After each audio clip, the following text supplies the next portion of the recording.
Buenos días, buenas noches, buenas madrugadas, buenas las horas que sean, donde quiera que estén ustedes. Niños y niñas, brothercitas y sistercitos, perritos y gatitos, muchísimas gracias por acompañarme. Soy Mauricio José Schwartz, para quien no lo sepa. Esto es El Rey va Desnudo en su streaming de los jueves, que solemos llamar la revista semanal, precisamente porque tratamos cosas que ocurrieron durante la semana. O sea que realmente no nos exprimimos demasiado el cerebro para darle nombre a este streaming, a esta reunión semanal que tenemos con ustedes. Muchísimas gracias a los 115 que ya están con nosotros, a los 43 que han dado me gusta. Los del no me gusta todavía no llegan, pero ya llegarán, siempre será su momento.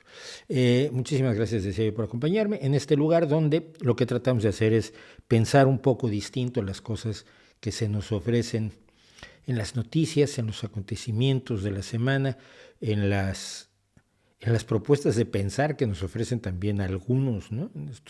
Sobre todo en estos tiempos de ultraderecha, que habrá que hablar del tema hoy, aunque no lo tenía preparado, pero sí habrá que tocarlo. Y entonces ver, por ejemplo, cuando había uno que me llamó mucho la atención, de los que están manifestándose en España, atacando las sedes del Partido Socialista y convertidos en unos verdaderos salvajes. Eh, y decía, no hay dextrofobia. ¿Y dextrofobia qué es, hijo mío? Fobia a la dextrosa, que es un azúcar. No, no, es fobia a la derecha. Digo, pues es que, ¿qué esperabas? Y especialmente, ¿qué derecha? Porque hay una gradación en la derecha de los nazis a Arnold Schwarzenegger. Arnold Schwarzenegger es casi un liberal, es un derechista liberal en lo social y en cierta medida en lo económico, pero no hay una fobia a toda la derecha, así, ay, qué horror, yo no me llevo con ellos. Yo tengo amigos de derecha, por supuesto. Lo que no es posible es que no llames fobia al rechazo, a la violencia lanzada por sujetos que dicen lo que no pudimos ganar en la votación en el Congreso, donde votan representantes electos por la ciudadanía española. Vamos a ganarlo en las calles y pegándole a la policía, gritándole a la gente que rompa las filas de la policía, que es lo que han estado haciendo. Eso se supone que lo hacía la izquierda y no estaba bien entonces, pero se ve un poco más absurdo. Dices, defiendo la Constitución y el Estado de Derecho. Oiga, muy bien, entonces quítese de aquí, por favor, dice el policía. Ah, no, usted no me puede decir a mí nada. ¡Pum! Ay, me pegó en la cabeza. Pues sí, es lo que hace la policía te da una orden repetidamente. Aquí en España, por lo menos, te da una orden repetidamente, y si no la obedeces, pues proceden al uso de la fuerza, para lo que está la policía. Y la derecha en España se acaba de enterar de eso. Pero bueno, también podemos pensar por qué son rechazables las ideas de derecha. Podemos analizarlo, por supuesto. Muchísimas gracias, decía yo, por acompañarnos. Como siempre, les pido su apoyo. Tengo que pedirles su apoyo en Patreon, esa especie de larva negra que es el nuevo logotipo de Patreon, y en PayPal, por supuesto, donde nos pueden apoyar. En Patreon con una aportación mensual, en PayPal con una aportación por una sola vez, en la cantidad que ustedes deseen. Creo que se recibe hasta $10,000, y después de eso pues ya tiene que ser transferencia bancaria. Si tienen que ofrecer más de $10,000 al canal, pónganse en contacto conmigo y les diremos cómo hacerlo y les mandaremos un pastel. Porque a veces nos proponen gastos de lo más absurdo. Estaba yo con el tema del ruido. Hay puertas de ruido que impiden, por ejemplo, cuando baja el agua por aquí, por el bajante que tenemos. Como sabe mucha gente, esto es el patio de luces de un edificio de dos pisos, tiene creo que 4 viviendas. Pero bueno, cuando usan el agua baja por aquí y suena. Y entonces hay unas puertas de ruido que lo pueden hacer, tanto de hardware como de software. Entonces le pregunté a los de la plataforma que utilizo para el streaming, oye, ¿se puede usar alguna puerta de ruido, un supresor de ruido en el software de ustedes? Y me dicen, bueno, no, pero puedes comprar una mezcladora especializada que cuesta $700. Y pues no. O sea, muchas gracias por el consejo, pero pues no tenemos $700 para comprar una, eh, una es una mezcladora especializada. Y bueno, pero bueno, esto ya lo saben ustedes, pero aprovecho para recordárselos. No me da la vida para todo lo que hay que hacer, porque y esa es la razón por la que pido apoyo, a mí me gustaría vivir de esto. Me encantaría poder vivir de hacer vídeos y de hacer 2 o 3 streamings a la semana y de hacer más vídeos como el de ayer, el que vamos a hablar ahora. A mí me encantaría. Por otro lado, yo soy totalmente libre de hacer lo que me da la gana aquí porque no vivo de esto. Tengo un trabajo, tengo otras fuentes de ingresos. Entonces, me gustaría muchísimo poder vivir solamente de esto, claro que sí, pero para ello necesitaría el apoyo de ustedes y tendría que hacerlo sin sacrificar mi libertad. Porque la gente luego me dice, bueno, pero es que se enoja mucha gente contigo. Yo ya lo sé, pero no me importa. No, pero es que estás perdiendo público. Le digo, oye, a ver, yo hablo para el público que me interesa a mí. Si estuviera yo preocupado por el público que no me interesa a mí, entonces tendríamos un problema mucho más grave. Estaría yo pensando todo el tiempo a quién puedo ofender. Y hay gente a la que le ofende mi indumentaria, le ofende mi bigote, le ofenden mis gafas, le ofende lo que tengo aquí atrás en la decoración. Y entonces dices tú, ¿qué hago? ¿Podría yo cambiarlo todo para tratar de quedar bien con más gente? ¿Y sabes qué pasaría? Que de todos modos tendría yo haters, esto es inevitable. Entonces yo disfruto enormemente la libertad de tocar los temas que yo quiero aquí, aunque muchas personas, ay, te pagan para hacerlo. Ojalá me pagaran para hacer lo que quiero. Pero generalmente la gente te paga para hacer lo que no quieres. Los Patreons, los mecenas de Patreon son de los raros, o de los que nos apoyan en PayPal, son de los raros que dicen, pues voy a apoyar algo que le gusta hacer a esta persona, en este caso que soy yo. Decía yo del vídeo, ayer hicimos un vídeo sobre tradición, superstición y muerte, sobre el Ayurveda. Verán ustedes, mucha gente se había enojado muchísimo conmigo cuando hice el vídeo de Sadhguru. Bueno, cuando hice el vídeo de Sadhguru ha sido... Porque todos me dicen, le tienes envidia a Sadhguru porque tiene millones. No, es que yo no puedo tenerle envidia a alguien que obtiene una gran fortuna ilegítimamente, engañando a otros, embaucándolos. Pues no me parece correcto, ¿no?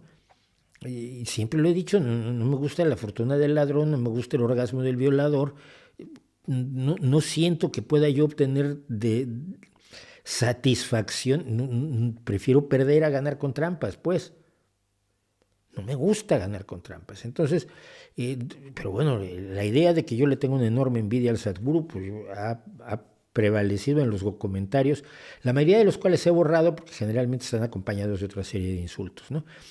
Pero uno de los puntos que los seguidores del Sadhguru se tomaron como de manera muy en serio es cómo me atrevo yo a meterme con el Ayurveda y a meterme con el Sadhguru, porque el Sadhguru dijo que el mercurio no es venenoso. Spoiler, sí es venenoso. Bueno, se acumula en el cuerpo y provoca unos daños neurológicos terribles, como el plomo, el arsénico y otros metales pesados.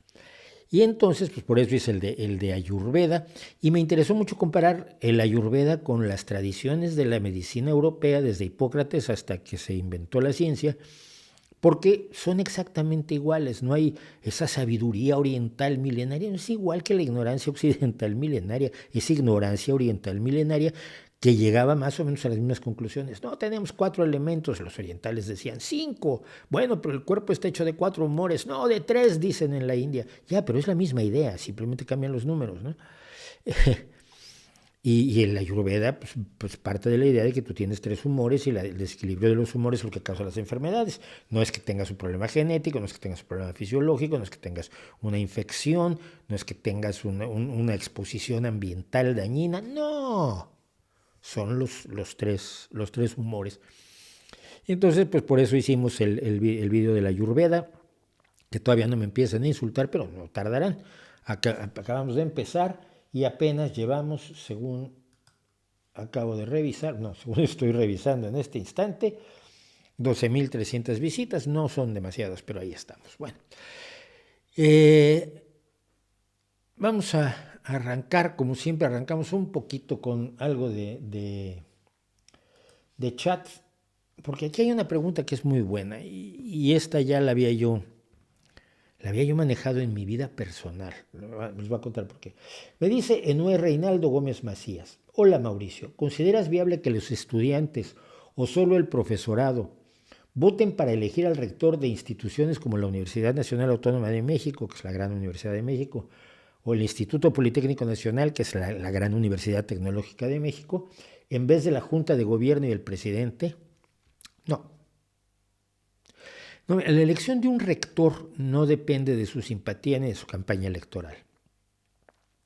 Yo me pregunto, ¿bajo qué criterios los estudiantes de primero o segundo de cualquier carrera van a elegir a un rector? ¿Qué saben de la trayectoria de las personas que se presentan a la rectoría de una universidad, que implica una enorme responsabilidad en cuanto a planes de estudios, en cuanto a gestión administrativa de la universidad, que son instituciones que manejan unos presupuestos brutales, son instituciones que enfrentan a sindicatos que a veces no son todos los limpios que uno quisiera? Yo tuve mis problemas con el sindicato de la UNAM en los años en que trabajé yo en la UNAM. Y eso que yo soy, todo el mundo lo sabe, soy sindicalista, pero no cuando el sindicato es para perjudicar a otros trabajadores, que era la idea del SPAUNAM, perdón. Y era la idea también de, por ejemplo, alguna vez que quisieron hacer un colegio de traductores aquí en España y decían, bueno, y así los que no estudiaron la carrera de traductores pues no van a poder trabajar en España. Y decía, pues muchas gracias, pero entonces yo seré vuestro enemigo a muerte porque yo no estudié la carrera y soy mejor traductor que todos ustedes. Bueno, cuando yo estuve en la Escuela Nacional de Antropología e Historia, la Escuela Nacional de Antropología e Historia estaba controlada, absolutamente controlada, por los trotskistas, por la gente de la Cuarta Internacional, que fue el Partido Revolucionario de los Trabajadores, de años después. Yo siempre dije que si Trotsky los hubiera conocido, los fusilaba a todos, que a Trotsky esto de fusilarle, pero le parecía lo más bonito que había en el mundo. Pero, bueno, dominaban la escuela.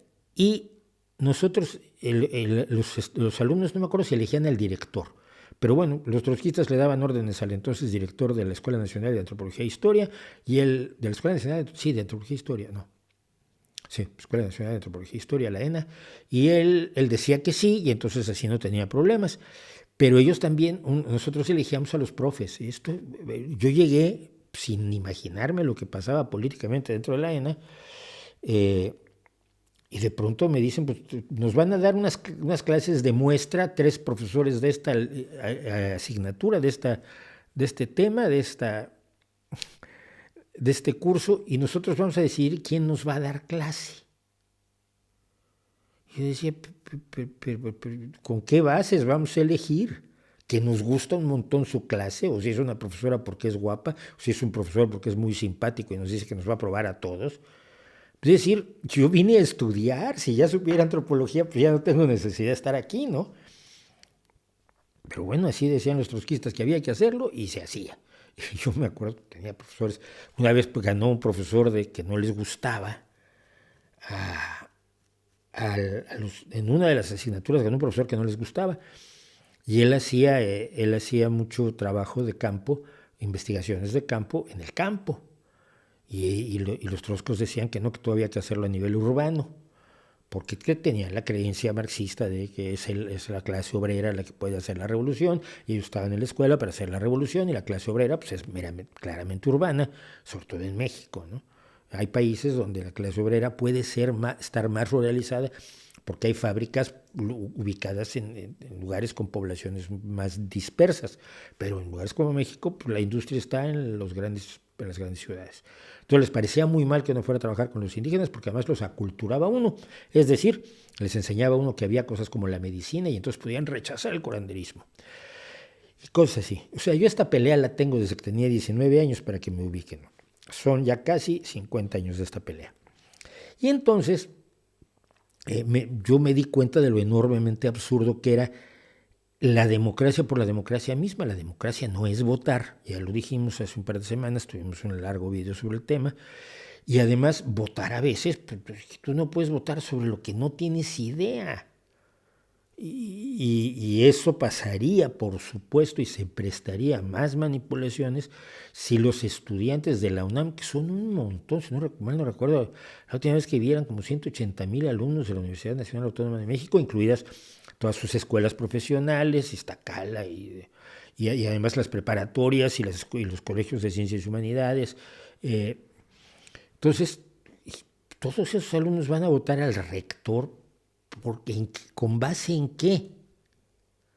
Es como elegir a tu ingeniero para ver cuál es el más simpático para que te construya la casa. No, se elige con base en su valor académico y en su valor, en su experiencia y en las recomendaciones que tiene.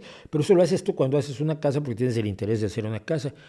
Pero el votar en primer semestre o en tercer semestre por el rector a mí me parece un despropósito total.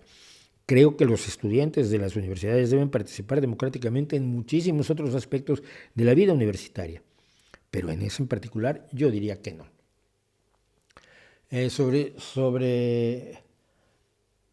Me dicen, bueno, que ganó Milei. Por suerte, el tipo no va a tener poder absoluto, ya que en ninguna provincia ganó la Libertad Avanza. Vamos a ver, yo creo todo va a depender de dos cosas. ¿Qué tanto mintió para tener votos? ¿Qué tanto exageró las cosas? ¿Y qué tanto realmente va a hacer?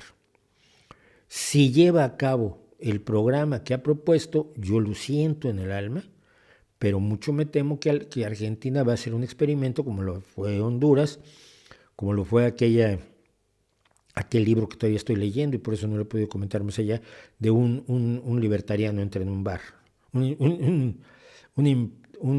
Es un juego de palabras. Hay muchos chistes en Estados Unidos que empiezan, un rabino entra en un bar, a rabbi walks into a bar, o un leñador entra en un bar, o un jugador de béisbol entra en un bar, y luego lo que ocurre dentro del bar es lo que lleva a la broma. Y es una persona walks into a bar. Y entonces el autor de este libro es A Libertarian Walks into a Bear. En vez de entrar en un bar, se encuentra con un oso. Fue una comunidad libertariana que estuvieron haciendo un grupo de chiflados anarcocapitalistas tipo Milei en Estados Unidos, a los que acabaron echando los osos, ¿verdad? Porque la realidad de la naturaleza no se prestaba al anarcocapitalismo y al yo no quiero tener policía. Y entonces esa es la historia. Creo que si Milei tiene libertad para poner en práctica muchas cosas, Argentina va a ser un ejemplo de por qué el anarcocapitalismo funciona tan poco como el comunismo o incluso menos.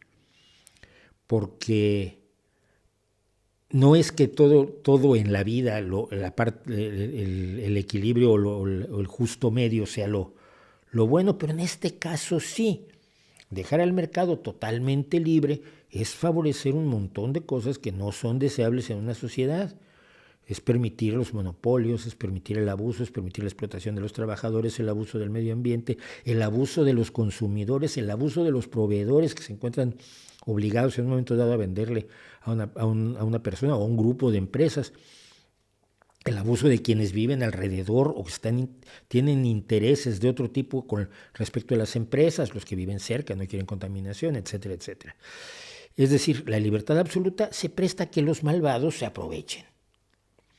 El control absoluto se presta a que los malvados se aprovechen. Si tú tienes el control absoluto de la economía, corromperte es tan fácil como corromperte cuando no tienes nadie que te controle cuando pones una empresa. Entonces tiene que haber una regulación razonable del mercado, como hay una regulación razonable del tráfico, como hay una regulación razonable del contrato matrimonial, y hay una regulación razonable de las adopciones, y hay una regulación razonable de un montón de cosas en las que todos estamos de acuerdo porque permiten, facilitan, lubrican la vida social e impiden, dentro de lo posible, y siempre intentando mejorar, que los malvados se aprovechen de los demás. Entonces, eso es lo que creo que vamos a ver. Me preocuparía más la relación con Rusia, fíjense.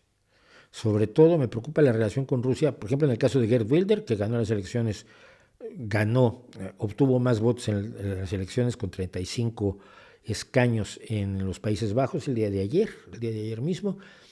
Geert Wilders va a tratar de hacer un gobierno de derecha y falta ver si la derecha se apunta con él, que es de ultraderecha. Es eurófobo, es racista a tope y es muy amigo de Putin, pero desde hace años, no se lo inventó esto ahora. Por supuesto, en Rusia la propaganda está encantada con el triunfo de Wilders.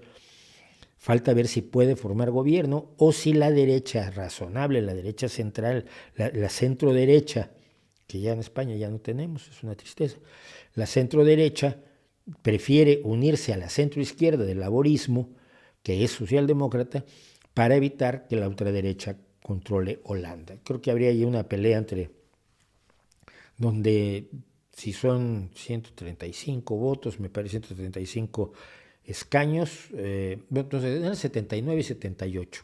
El caso es que podrían gobernar los que perdieron las elecciones porque crean un gobierno de coalición, que es lo mismo que pasó en España. No consiguió los apoyos parlamentarios Pepe Vox para gobernar.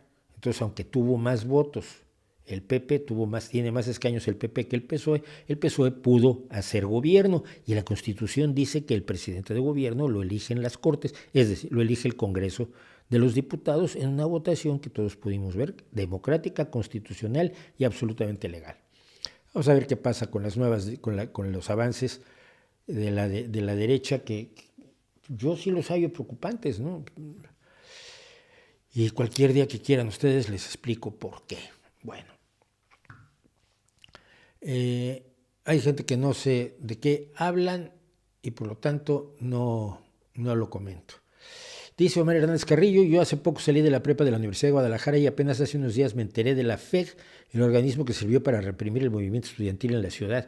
La Federación de Estudiantes de Guadalajara la formó gente de la ultraderecha, de los tecos, precisamente para controlar el movimiento estudiantil. La FEG sustituyó a la Federación Socialista de Alumnos de Guadalajara, la Universidad de Guadalajara. Pues no sé, y en el 68 tuvieron una participación muy importante, además tenían grupos paramilitares, o por lo menos grupos de golpeadores, pero no sé si todavía existe la FEG, no creo. ¿Sabe sobre la Organización Internacional Nueva Acrópolis? La Organización Internacional Nueva Acrópolis, lo que sé de ellos es que son seguidores de la teosofía de Madame Blavatsky en su versión nazi. Y son una organización nazi. A mí me ocurrió algo muy curioso. La Nueva Acrópolis tenía como representante en México a una locutora que fue a trabajar de España a México, que tenía un programa nocturno y tenía buen público ella, y ella fue la que instaló Nueva Acrópolis en México, pero parecía decente. Entonces un día nos invitó a varios de nosotros que estábamos en el movimiento escéptico y ateo. Ella sabía del escepticismo más que del ateísmo, eso ya no le cayó tan bien. Nos invitó a hablar, a dar una charla en la Nueva Acrópolis. Nueva Acrópolis suele dar charlas muy interesantes hasta que te das cuenta que es un mecanismo de captación. Nosotros fuimos y es muy bonito y nos da público y nosotros contamos nuestro rollo y tal y cual, pero cuando entras a las instalaciones está todo lleno de Madame Blavatsky y luego te enteras ya leyendo a expertos españoles que en las habitaciones de atrás donde no te dejan entrar, pues había toda una exaltación de la ideología nazi. Es lo único que sé. Yo no volví, por supuesto, a dar una charla en la Nueva Acrópolis de México y ya. Me siguen preguntando por Antonio Escotado. Yo a las personas que conforman su visión de derecha a través del consumo de drogas, pues no los hay muy interesantes que quieren que les diga. No merece un video temático. A lo mejor otros le pueden hacer un video temático. Busca en YouTube, seguro hay alguien que diga, uy, es importantísimo, además esto de consumir drogas es maravilloso, y entonces le harán un temático mucho más bonito del que puedo hacer yo. Se cumplieron 60 años de John F. Kennedy. Entre tanta teoría y anomalías, ¿no hay elementos para pensar en una conspiración? Nos comparte su postura al respecto. A ver. Vamos a ver, yo tenía cuando mataron a Kennedy 8 añitos. ¿Sí? Claro. Y he seguido las teorías conspiratorias, conspiranoicas, reiteradas sobre John F. Kennedy. Algunas de las cuales son simple y sencillamente, yo creo que. Y si le estalla la cabeza hacia atrás, entonces quiere decir que la bala entró por el frente. Pero claro, si tú le disparas a un objeto que semeje una cabeza humana, ves que si le disparas por atrás, la diferencia de presiones causa que precisamente lo que está ahí sea la parte de atrás, sobre todo si no es una bala expansiva, en fin, hay una serie de características. Entonces la gente se cree cosas porque se cree cosas basada en datos fragmentarios. La idea de que fue un solo tirador y no 3 o 4 tiene una lógica absolutamente absolutamente aplastante. Y es que quienes estuvieron en la conspiración, que hay datos que permiten suponer quién estuvo detrás de, a lo que menos te conviene es a tener a 3 o 4 que te puedan detener. Entonces, multiplicas, pero por muchísimo más del 100% tu riesgo, cuando en un operativo así tienes a 2 o 3 o 4 tiradores en medio de una multitud. ¿Por qué? Todas las teorías de la conspiración exigen que haya tiradores en medio de la multitud y que nadie en la multitud se haya dado cuenta que estaban ahí disparando unos señores. Es como muy raro. A ver, lo que es innegable y sospechoso fue que Oswald estuvo en la Unión Soviética, vivió en la Unión Soviética, era un comunista convencido, era un marxista militante, se casa con una ciudadana soviética, vuelve a los Estados Unidos con ella y hace una organización para defender a Cuba. Cuba estaba obviamente bajo asedio por Estados Unidos, primero que nada porque eran comunistas, y eso no le gustaba a Estados Unidos, luego no le gustaba que le hubieran requisado la totalidad de las empresas estadounidenses cuando se estatizó el 100% de la economía cubana, y finalmente pues en 1962 los soviéticos habían intentado poner una instalación de lanzamiento de misiles nucleares apuntando a Estados Unidos en la isla de Cuba. Y los estadounidenses los vieron y hubo lo que se llamó la crisis de los misiles de Cuba en 1962, que fue cuando hubo el verdadero bloqueo a Cuba, cuando hubo un bloqueo naval para impedir que los rusos siguieran metiendo material y misiles a Cuba. Y hubo un enfrentamiento entre Kennedy y Khrushchev, y Khrushchev se retiró. Khrushchev decidió retirarse. Lo que dicen los diplomáticos estadounidenses es que tenían un concurso de mirarse fijamente y el que parpadeó fue el otro. El que parpadeó fue Nikita Khrushchev, que no se atrevió a arriesgar el enfrentamiento nuclear. Khrushchev era bastante más listo que Putin, hay que decirlo. Entonces, había habido este enfrentamiento, la Guerra Fría estaba en su momento más caliente. Estados Unidos y la Unión Soviética hacían pruebas nucleares constantemente, tratando de ser mejor que el otro. Estaba la carrera espacial, aparte de la carrera armamentista, y Harvey Oswald fue a la embajada soviética en México. Siempre he comentado yo que los soviéticos nunca financiaron ni apoyaron las guerrillas en México, porque México era la plataforma de entrada de todos sus espías y operativos a los Estados Unidos. Si México hubiera roto relaciones diplomáticas con la Unión Soviética o con Cuba por estar promoviendo las guerrillas, pues se habrían quedado sin una base de operaciones importantísima, que es el edificio que hoy es ahí en la avenida de Chapultepec, donde hoy es la embajada rusa en México. Harvey Oswald estuvo unas semanas antes en la embajada soviética en México. ¿Por qué? Nunca se supo, nunca se explicó, nadie dio explicaciones. No creo que las desclasificaciones de material soviético hayan dado frutos sobre qué relación tenía Harvey Oswald con la Unión Soviética, porque además no fue con su esposa, no fue porque su esposa tuviera que arreglar sus papeles, no, fue él solo. Es de sospecharse que es una operación de la Unión Soviética. Todas las operaciones de la Unión Soviética son de una o dos personas, donde el que actúa como ejecutor es uno. Tenemos el caso de los Skripal en Inglaterra recientemente, cuando mataron al otro, el T de Polonio. Tenemos otros intentos de asesinato que se han organizado, porque siempre tienen un operativo. ¿Para qué te arriesgas con dos? En el caso de los Skripal fueron dos los agentes, pero el que aplicó el veneno fue uno, es un solo operativo. ¿Qué es lo más razonable y posible? Que efectivamente la Unión Soviética haya tenido algo que ver en el asesinato de Kennedy.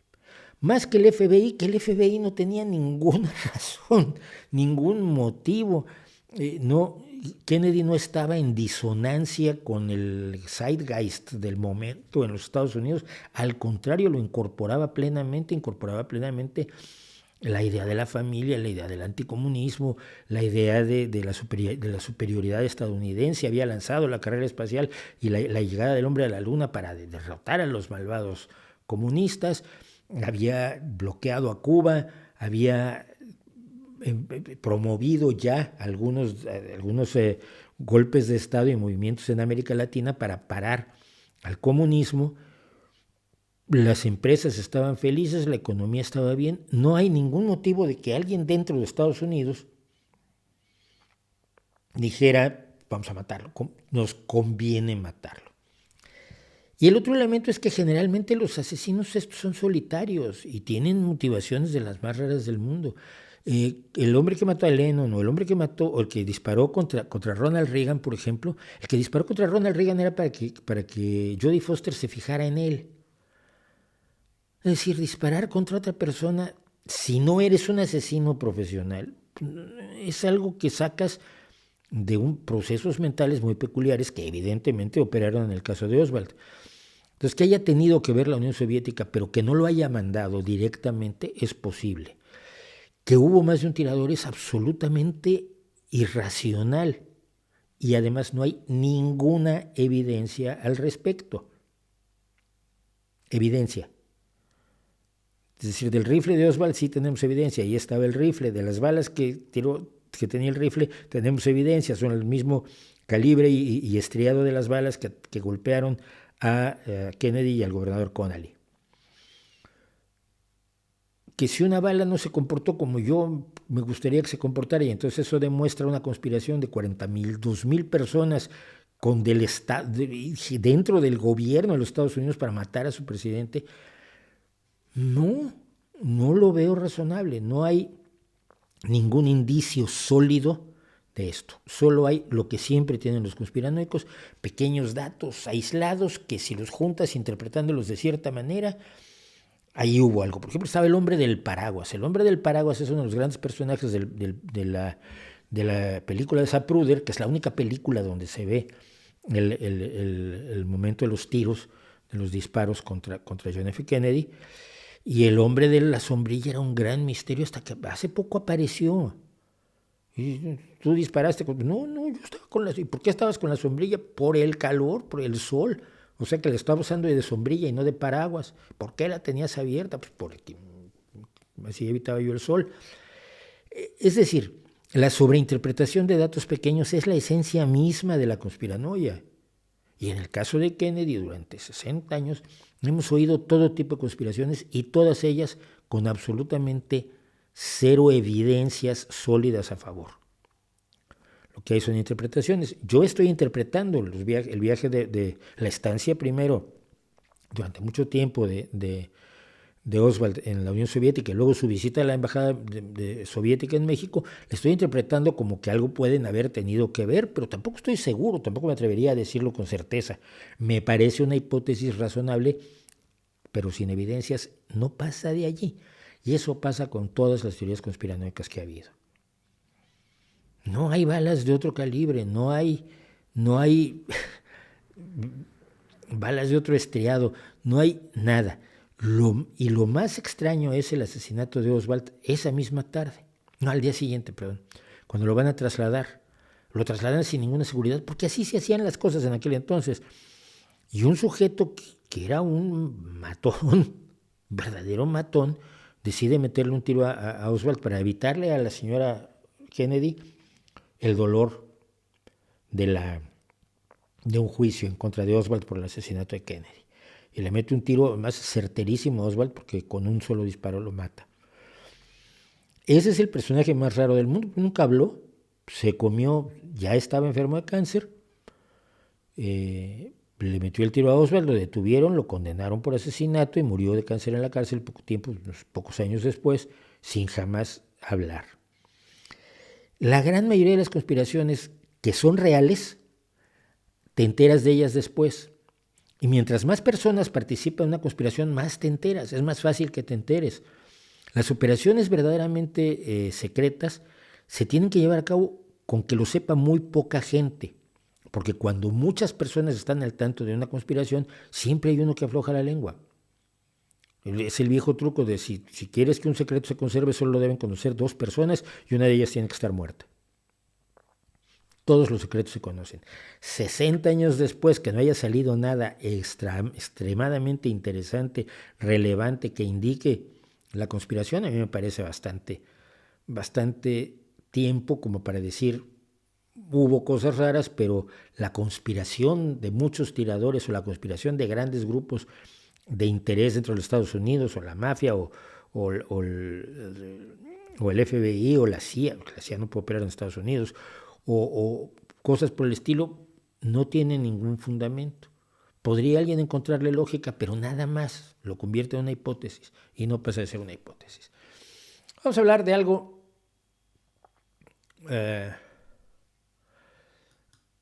que a mí me pareció... No, hombre, no. Qué barbaridad. Permítanme quitar esto. Tenía yo un letrero ahí que no debería yo tener, porque el letrero que debería yo tener se llama una falsa máquina para detectar problemas de alergias nutricionales o algo por el estilo. Es una patraña que ha estado en activo durante muchísimo tiempo. De hecho, la máquina esta, que les voy a mostrar ahora, bueno, esta es una versión, digamos, más bien antigua, ¿no? Es un poco torpe, poco burda. Lo que tienes hasta abajo, sobre todo lo describo para las personas del podcast que no pueden ver la ilustración, lo que tienes hasta abajo es un electrodo que se supone que una persona sostiene en una mano. Lo que tiene encima, que parece una pluma, un bolígrafo agudo, es otro electrodo que manipula el supuesto experto. Al que le copié esto tiene su diploma de terapia de intolerancia a las alergias. Los charlatanes se dan entre ellos un montón de diplomas, ¿no? Todos más falsos que $1 anaranjado, pero bueno. Y lo que tiene ahí es un aparato que se llama DietX y que está conectado a un bloque de metal que tiene una serie de nidos donde se pueden poner cosas. Luego está una gran maleta de plástico con tubitos. Esos tubitos contienen supuestamente alimentos a los que tú puedes ser intolerante. ¿Cuál es el procedimiento? Bueno, aquí tenemos el procedimiento. Cuando dice reacción, no reacción la persona. No, pero antes de eso, aquí tenemos una máquina más nueva. Esta es la Vega. Esta es la más comercialmente conocida. Hace exactamente lo mismo. Tienes un electrodo que se toma con una mano, tienes otro electrodo que manipula el supuesto experto, y luego tienes lugares donde meter tubitos con alimentos. Esto ocurre más o menos de la siguiente manera.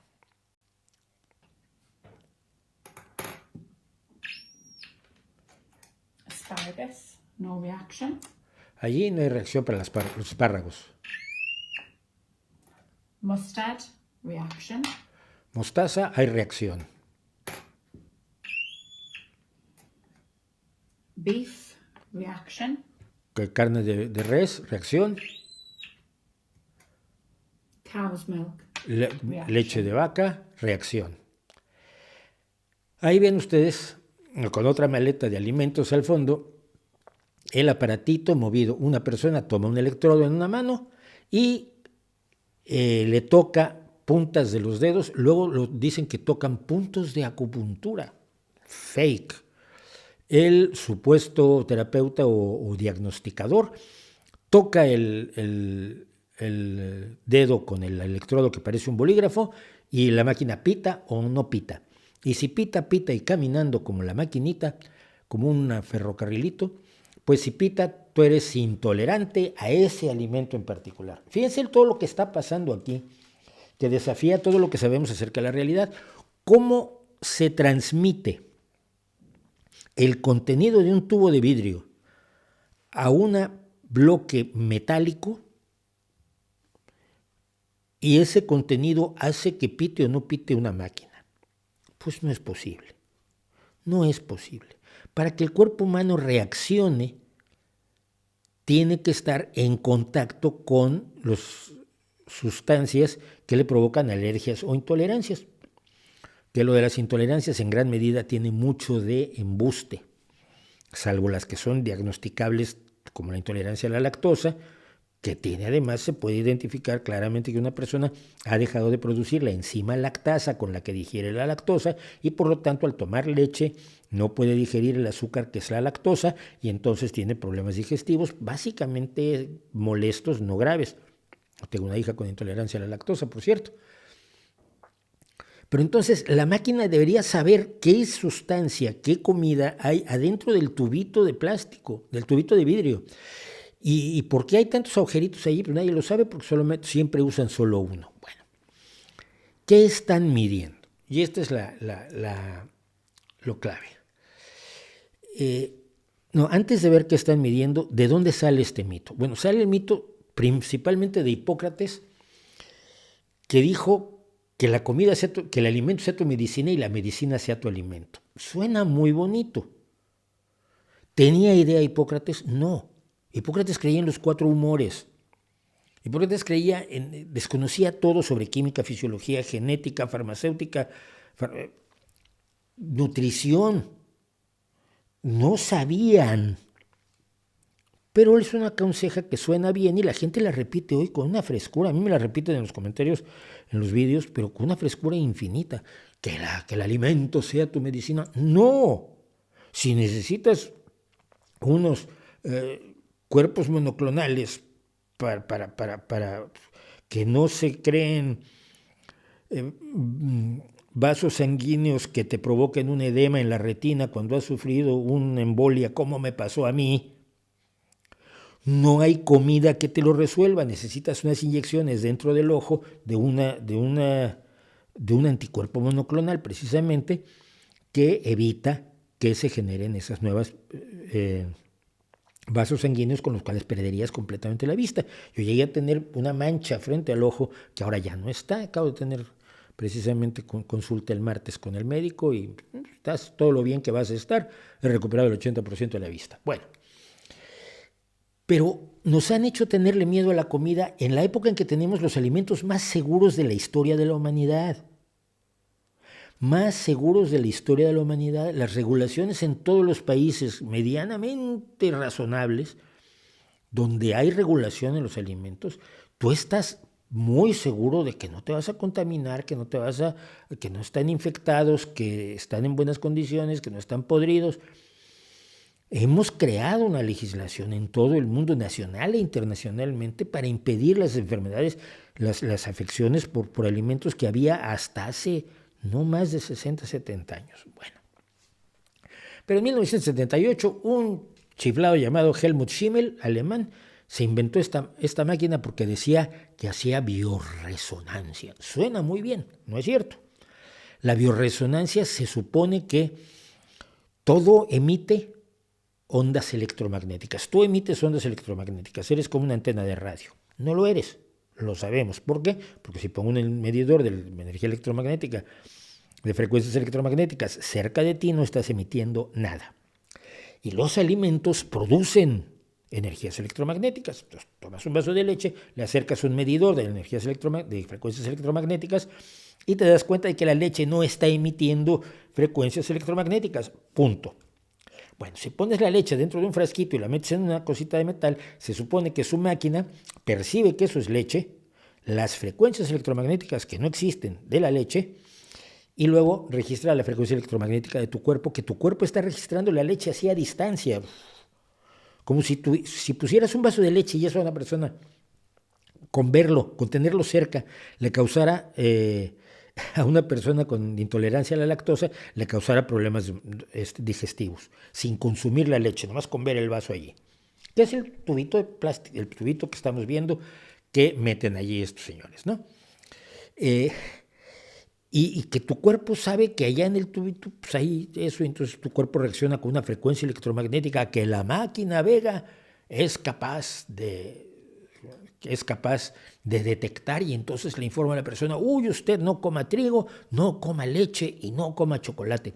Son los tres, y el queso. Son las cosas que casi todos de los que usan esta máquina para embaucarlo a usted en las herbolarias, generalmente le van a quitar el trigo, la leche, el queso y el chocolate. ¿Por qué? Porque sí. Pero además le van a decir que usted es intolerante a otras 30 y tantas cosas. Y van a controlar su dieta sin ninguna base. ¿Qué es lo que dicen ellos? Que la máquina oprime un punto de acupuntura en la mano, pero no te pincho el dedo y que salga sangre, que es lo que se hace para las pruebas de alergias. Cuando no usan 25 inyecciones que te van poniendo aquí para ver cómo reacciona tu cuerpo ante el... No, esto no necesitan perforar tu santa piel, sino todo es a distancia por las frecuencias electromagnéticas que no existen. Y entonces pues, se prueba todo lo que sea. Hay reporteros que han hecho lo siguiente: vas a 5 lugares a ver qué te dicen. A 3, me acuerdo que fue uno en concreto. Fue a 3 lugares y todos le dijeron que el queso y el chocolate, el trigo, malos. Y luego todos le dieron otras 16 alimentos o 20 o 30 alimentos a los que era intolerante, pero nunca estuvieron de acuerdo. Y cuando le recomendaron además qué vitaminas y qué suplementos alimenticios debían tomar, que curiosamente se vendían precisamente en la misma tienda de herbolaria, ninguno estuvo de acuerdo. Ninguno estuvo de acuerdo. ¿Por qué? Por eso no puedes pedir una segunda opinión en el mundo de la charlatanería médica. Puedes pedir una segunda opinión en el mundo de la medicina porque se trabaja con el mismo grupo de conocimientos. Bueno, contra el uso de esta máquina han hablado el Instituto Nacional de la Salud y la Excelencia Clínica, el Colegio Australiano de Alergias, la Sociedad Australasiática de Inmunología y Alergología Clínica, la Academia Estadounidense de las Alergias, Asma e Inmunología y la Sociedad de las Alergias de África del Sur. ¿Qué es lo que mide esto? Porque el truco que hay aquí es muy sencillo. Tú te sientes mal. Aquí está uno de los estudios ya desde 1991. El Colegio de Alergia Australiano hizo unas pruebas científicas sobre la máquina y descubrieron que no sirve para nada. Pero tú te haces la prueba y la máquina a veces pita y a veces no pita. ¿Por qué? ¿Qué es lo que realmente mide? ¿Y por qué la gente va a esto creyendo que ahí está el problema de salud que tienen? Como nos han creado miedo a la comida, si tú te sientes mal, concluyes, sobre todo si vives en este mundo de la pseudomedicina, es la comida, soy intolerante a algo. Ya te diagnosticaste. Entonces vas con un herbolario, a una tienda de herbolaria donde te hacen esta prueba, y entonces te dicen, usted es intolerante a estos 16 alimentos. Tú los dejas de comer y probablemente te sientas mejor si no tenías nada. Si tenías algo, quedó sin diagnosticar. Porque ya se decidió que el origen de tu malestar era la intolerancia alimentaria. Ya nomás fuiste a ver a qué eras intolerante. No se hizo una batería de pruebas para determinar si tenías algo de verdad que no fuera una intolerancia alimentaria, sino una infección, un cáncer, un problema fisiológico, ausencia de algún micronutriente o de algún nutriente real que necesitas. No. Tú ya te diagnosticaste porque te han metido la idea de que tu alimento sea tu medicina y que la comida debes tenerle mucho miedo. Ya voy a llegar a qué es lo que mide esto. Último punto. Este otro estudio de 2001 dice que si las pruebas electrodérmicas, la pregunta que hace el estudio es, ¿las pruebas electrodérmicas son tan efectivas como las pruebas de gota de sangre para diagnosticar alergias? Un estudio de diseño en bloque de doble ciego y aleatorizado, que es como se hacen los estudios científicos respecto de todo tipo de terapias. La conclusión que está aquí abajo en moradito la tienen ustedes aquí en grande. Las pruebas electrodérmicas no se pueden utilizar para diagnosticar alergias medioambientales. Punto. Pero algo mide la máquina, ¿no? Sí. Lo que mide la máquina es la resistencia eléctrica de la piel. Es el mismo principio del famoso hémetro de los cienciólogos. Es un galvanómetro que registra los cambios en la resistencia eléctrica de la piel. Tú tomas dos electrodos, en el émetro tomas dos electrodos que usan gordos, entonces llaman agarrar la lata, llaman estar con la lata, porque son unos electrodos gigantescos que no hay necesidad de ser pequeñitos. Pero lo que tú ves que cambia en la agujita o en el pitido de la máquina es la resistencia eléctrica de la piel. Pero ¿cómo cambia la resistencia eléctrica de la piel? Porque lo que estás midiendo es la actividad de las glándulas sudoríparas en las palmas de las manos, en este caso. Con que sudes un poco, con que te emociones, al emocionarte un poco, tus glándulas sudoríparas producen un poquito de sudor, ni siquiera lo sientes, pero producen sudor y cambia la resistencia eléctrica de la piel o la respuesta galvánica de la piel, que también se llama. Es decir, si algo te gusta o te disgusta, o le tienes miedo o te gusta, vas a experimentar una emoción. Cuando experimentamos una emoción, nuestras glándulas sudoríparas reaccionan muy poco o mucho. Evidentemente, cuando tenemos muchísimo miedo, sudamos a chorros.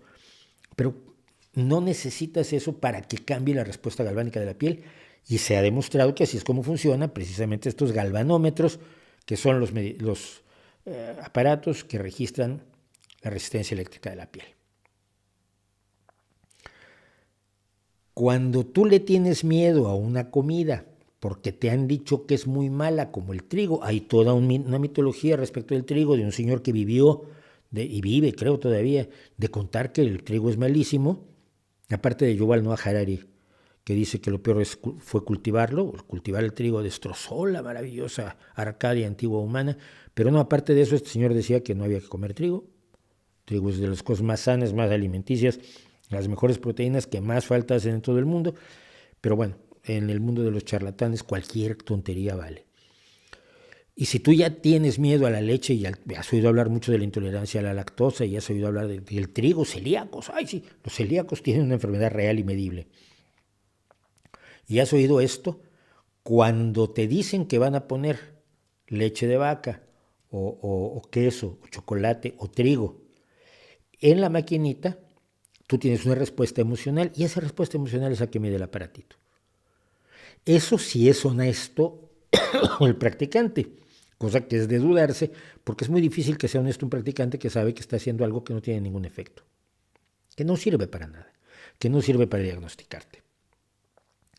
Los estímulos positivos y negativos te hacen cambiar la respuesta eléctrica de la piel. Yo no me acuerdo por qué alguien tenía uno de estos aparatos, que no era un émetro, en su casa. Un amigo mío que acaba de sacar disco, por cierto. Y estábamos jugando con ella y yo tomé los electrodos y alguien me dijo, ¿qué piensas de? Y me dio el nombre de la hermana de este tío del que yo estaba pero perdidamente enamorado, sin que nadie lo supiera. Y el aparato hizo ¡zing! Y todo el mundo, ¿te gusta? Y yo, no, puede ser también que la odie. No me creyeron. Pero así funciona y es muy notorio, por eso lo aprovechó Hubbard para el embuste en la cienciología, porque ve las reacciones, ve que se provocan reacciones emocionales, aunque no te diga qué tipo de reacción emocional se está provocando. En 2010 ya en Australia se dejó de permitir la importación de esta máquina como forma de diagnóstico de enfermedades, lo cual no ha servido, sin embargo, para que en el resto del mundo no se siga usando. Y aquí en España yo los he visto en numerosísimas ocasiones en herbolarias, donde alguien que no tiene ninguna información de ninguna realidad, ya no te digo médica, sino biológica, que te recomienda, eso sí, los tés y las hierbas que sea necesario venderte, te hace este tipo de pruebas. Y a mí me cabrea. Porque ahí hay una persona que, consciente o inconscientemente, probablemente cree que está haciendo bien, espero que en algunos casos así sea, está engañando a otra persona y poniendo en riesgo su salud, poniendo en riesgo incluso su vida, diciéndole que la está diagnosticando, cuando en realidad no está haciendo nada que tenga una utilidad diagnóstica. Ahí los dejo con su maquinita. Me dicen, ya son las 8. Yo me fui larguísimo con esto, ¿verdad? Lo siento. Pero es que me resultaba importante contarlo. ¿Qué opina del arte conceptual y de obras como el plátano pegado a la pared de $120,000? Pues que son estupideces. Mira, tú lo hablabas, y curioso, lo hablaba yo con mi hijo el otro día. Que hablábamos de arte moderno. A ver, a él le gusta el arte, lo disfruta. Hemos estado, ahora que estuvimos en París, porque estuvimos en el Museo d'Orsay, hablando mucho de arte. Yo le decía que el arte tiene que evocar emociones. A mí, pero un ciprés de Van Gogh me parece más importante que toda la obra de Jackson Pollock y de Rothko y de todos los abstractos. ¿Qué pasó con las vanguardias? Las vanguardias pretendieron romper los límites del arte, y está bien. Sí, es que nosotros en Occidente usamos una escala de 8 notas con 12, que en total son 12 semitonos. Pero hay otras opciones, hombre, sí, por supuesto. Otras culturas dividen la escala musical de otro modo y ofrecen opciones. Pues sí, bueno, pues vamos a romperlo del todo. Ya no sean notas, vamos a usar ruidos y cacerolazos y empujones y chirridos. Y le ponemos clavos al piano, como hacía Cage. O nos sentamos frente al piano callados durante 3 minutos, que es una de las obras más famosas de Cage. Yo ya la grabé una vez. Y eso que no toco piano, ¿eh? Porque es sentarse frente al piano 3 minutos sin tocarlo. Y esa es una forma de romper el concepto de la música, que es muy intelectual, es enormemente intelectualizado, pero que no me provoca emoción, lo siento.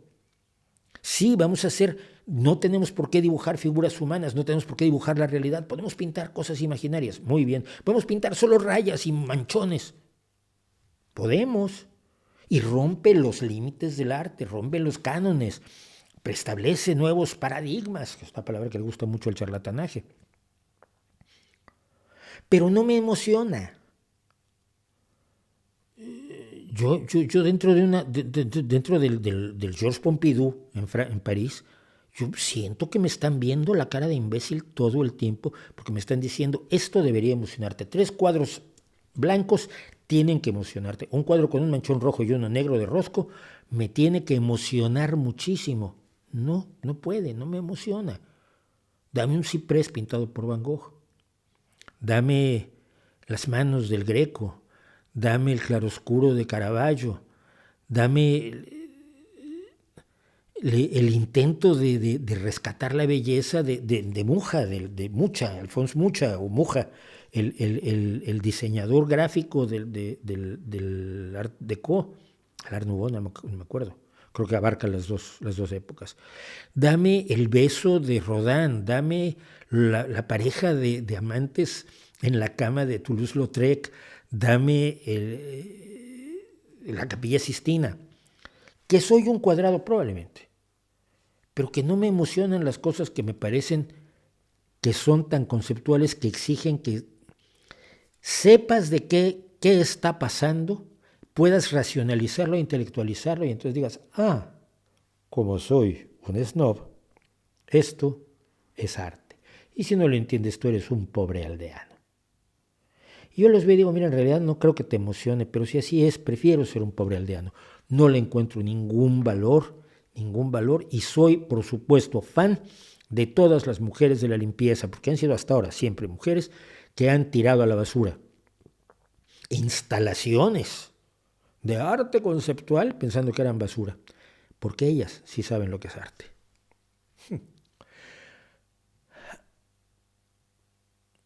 ¿Por qué Estados Unidos apoya tanto a Israel?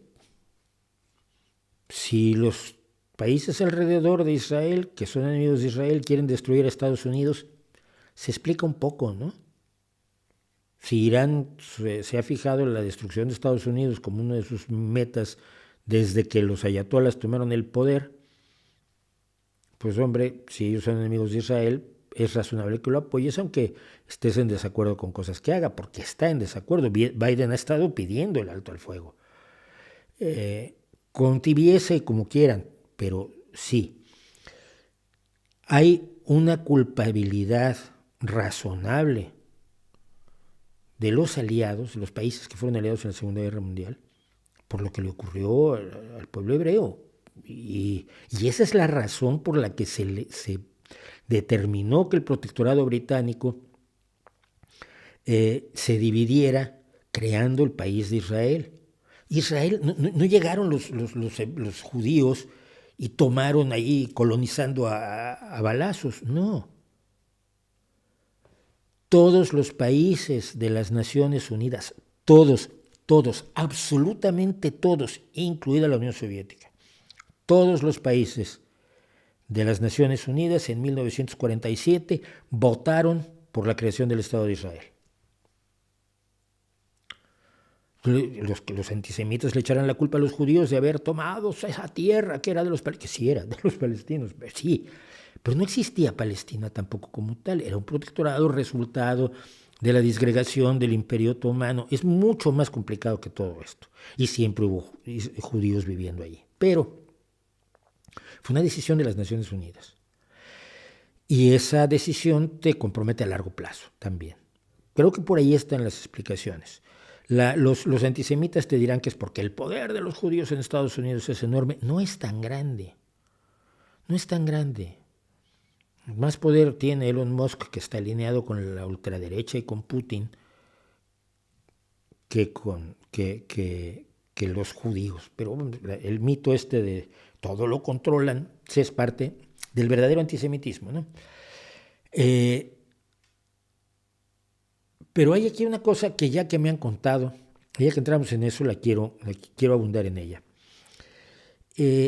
Últimamente he estado leyendo en lugares mucho más razonables que yo que se habla del error gravísimo de Netanyahu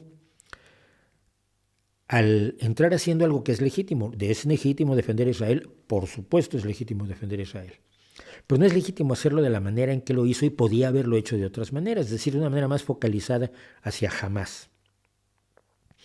Al atacar todos los lugares donde Hamás tiene centros de control, por ejemplo, como el hospital, debajo del cual están los túneles que ya hemos visto todos, por lo que es hacer jugar el juego de Hamás. Hamás estaba en muy malas condiciones con el pueblo gazatí. El pueblo gazatí estaba harto de que desde 2005, durante 18 años, los hubiera gobernado mal Hamás, con problemas de alimentación, con problemas de agua, con una administración pésima, porque Hamás no está para administrar un espacio político, está para destruir a Israel, para eso nació, para eso se fundó nada más. Entonces, los gazatíes estaban hasta el gorro de Hamás. Y a la mayoría de los gazatíes estaban a favor de llegar a la paz con Israel. Según las encuestas a las que yo he tenido acceso, porque ya no sentían ese odio a Israel, que es el que mueve fundamentalmente a Hamás. Hamás emprende esta acción sabiendo perfectamente que la reacción de una bestia como Netanyahu iba a ser la que fue. Atacar con todo sin importarle los escudos humanos. Pones escudos humanos para que los maten. Y el que viene y los mata, es curioso porque en derecho internacional, el que pone escudos humanos es el que comete un crimen de guerra, y el que te ataca pese a los escudos humanos no está cometiendo un crimen de guerra, según la legislación. Obviamente está cometiendo un crimen contra la humanidad. Pero desde el punto de vista del derecho internacional, el del crimen de guerra es el que puso los escudos humanos. Al atacar a los escudos humanos y matar a miles y miles de civiles, ¿qué está logrando Israel? Todas las personas que han sufrido los bombardeos son los futuros militantes de Hamás. El odio a Israel se ha multiplicado por todas las veces que sea necesario y es lógico. Netanyahu ha caído en el juego de Hamás de una manera vergonzosa. Hamás va a estar más fuerte que nunca ahora. Y las posibilidades de una solución pacífica, por supuesto, están cada vez más lejos. Cuando es la única solución posible, la solución de dos estados, no hay otra. Israel no va a ir a ningún lado. Israel no se va a disgregar como país, ni se van a ir 12 millones de israelíes al mar. Y Hamás tampoco va a ir a ningún lado. A Hamás se le desactiva, demostrando que es inútil. demostrando que su odio no tiene fundamentos, como se han desactivado a otras organizaciones terroristas, pero no se le desactiva generando motivos para el odio precisamente, ¿no? Que es lo que están viviendo los gazatíes, niños que han perdido a sus padres en un bombardeo de Israel el día de mañana, que no te extrañe que van a estar radicalizados en grupos como Hamas o como la Yihad Islámica o como cualquiera de los grupos que se puedan inventar mañana o pasado mañana.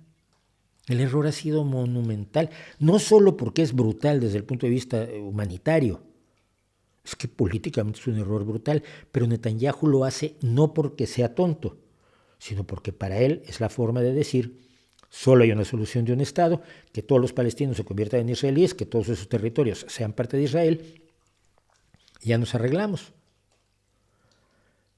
El sueño del Estado único lo comparten Netanyahu y Hamas, simple y sencillamente que es un Estado único diferente. ¿Qué opiniones tienes a los análisis geopolíticos de un señor que es medio nazi en México? No tiene ninguna validez, ningún valor.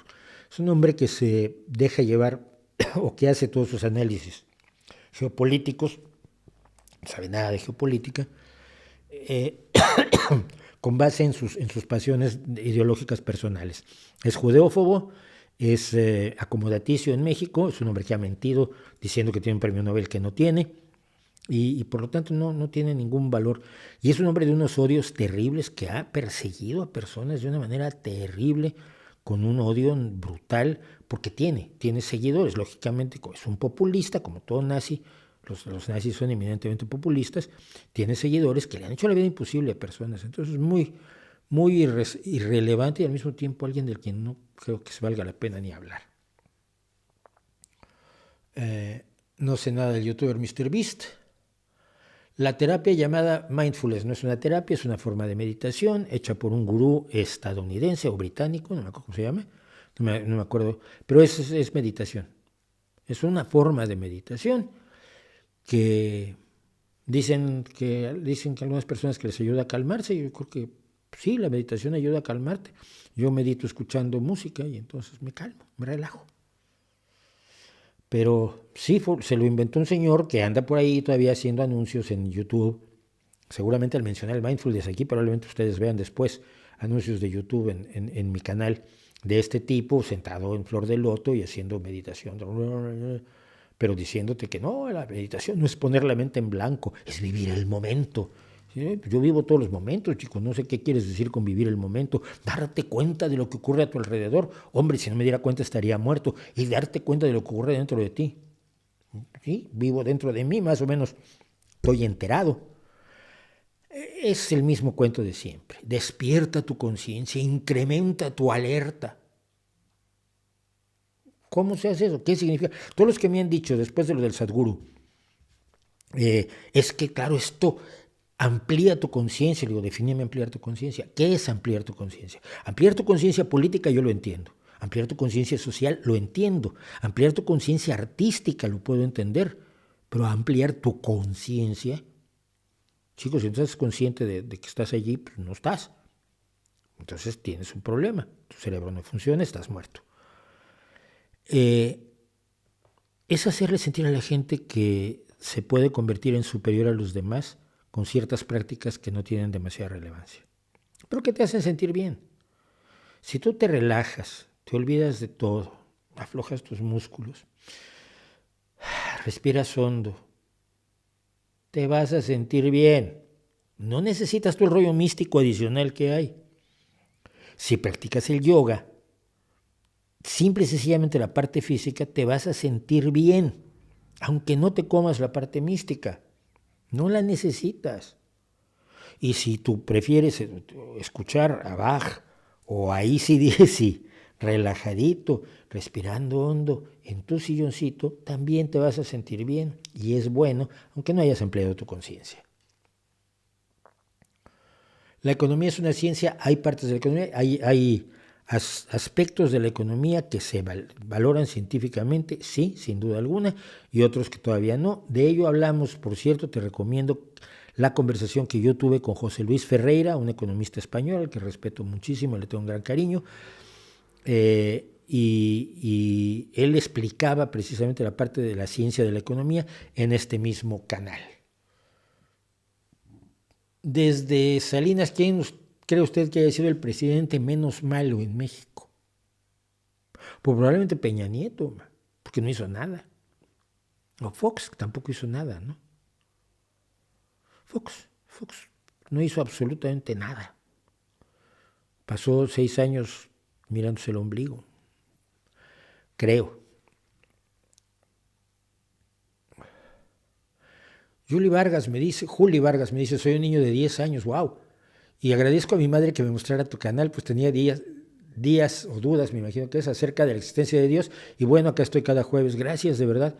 Porque fíjate que yo hago un intento, no sé cómo llegar a gente que no sea de edades muy superiores, porque creo que mientras más joven sea mi público, más puedo ayudarle a pensar de otra manera las cosas. Porque la gente mayor ya luego se le calcifica el cerebro y no piensa y no cambia. Le cuesta mucho más trabajo cambiar a la gente, a los que estén locos como yo. Pero eso y el otro punto, que es que el porcentaje de mi canal es profundamente masculinista. Solo el 13-14% en promedio a lo largo de los años de público ha sido femenino, y no sé por qué.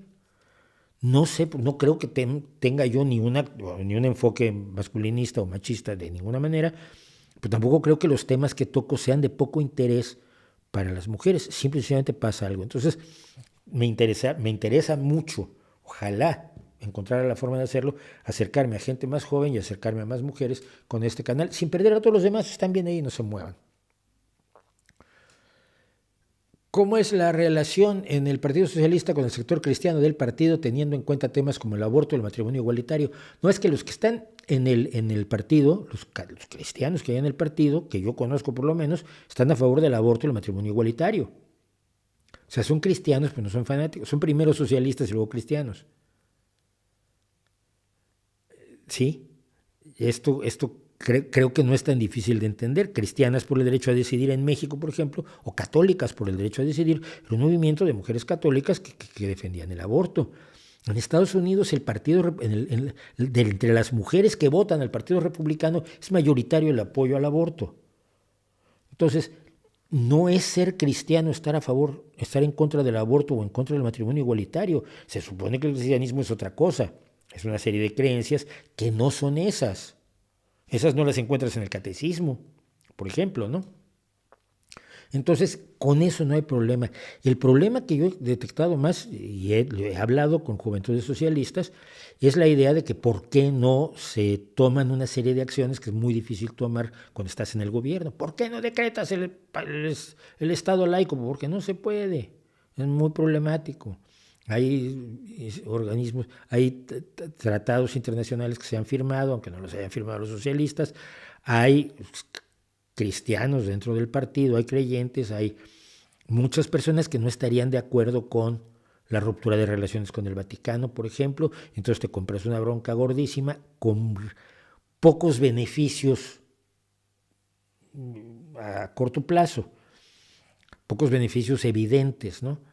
Porque ¿qué vas a hacer? Cerrar las escuelas religiosas. Hombre, a mí me parecería una excelente idea sustituirlas por escuelas públicas, pero hacerlo ahí tiene mucho de arbitrariedad, y cuando estás dentro de un marco constitucional que respetas y dentro de un Estado de Derecho, pues hay ciertas cosas que no puedes hacer o que tienes que plantearte a largo plazo y que tienes que decidir entre varias acciones que te van a hacer poco popular, cuáles eliges y cuáles eliges dejar para otro día. Esto pasó con Zapatero. Se habló del laicismo. Teresa Fernández de la Vega era una de las personas que estaban más motivadas para cambiar el concordato con el Vaticano, pero los problemas económicos que había en España en ese momento hicieron que eso pasara a segundo plano, porque tenía que abordar otras cosas impopulares el gobierno de Zapatero, que acabó precisamente por eso perdiendo, ¿no?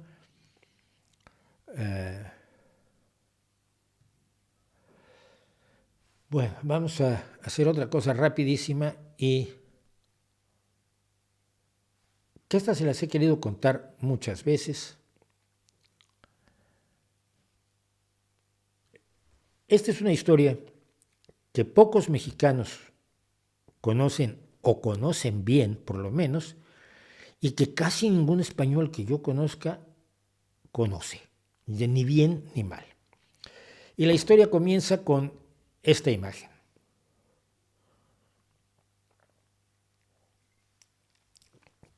Una imagen enormemente fantasiosa, debo decir, por el ropaje. No se corresponde a la ropa maya de finales del siglo XVI, no, de principios del siglo XVI, pero como vemos allí es un personaje indígena, un luchador, un guerrero indígena de barba. Un guerrero indígena de barba, pero no los indígenas, una característica de los indígenas mesoamericanos, concretamente de los mayas y zapotecas y mexicas y demás, es la escasez de vello facial. Pero este señor es barbón. Esta es una de las muchas estatuas y monumentos que hay levantados para la señora esta que se llama Sacil, se llamó Sacil, los tres chicos que son evidentemente hijos de la pareja, y este señor que se llamó Gonzalo Guerrero y su compañero, y ya luego no tan amigo, Jerónimo de Aguilar. Y esta es una historia que de verdad me parece interesantísimo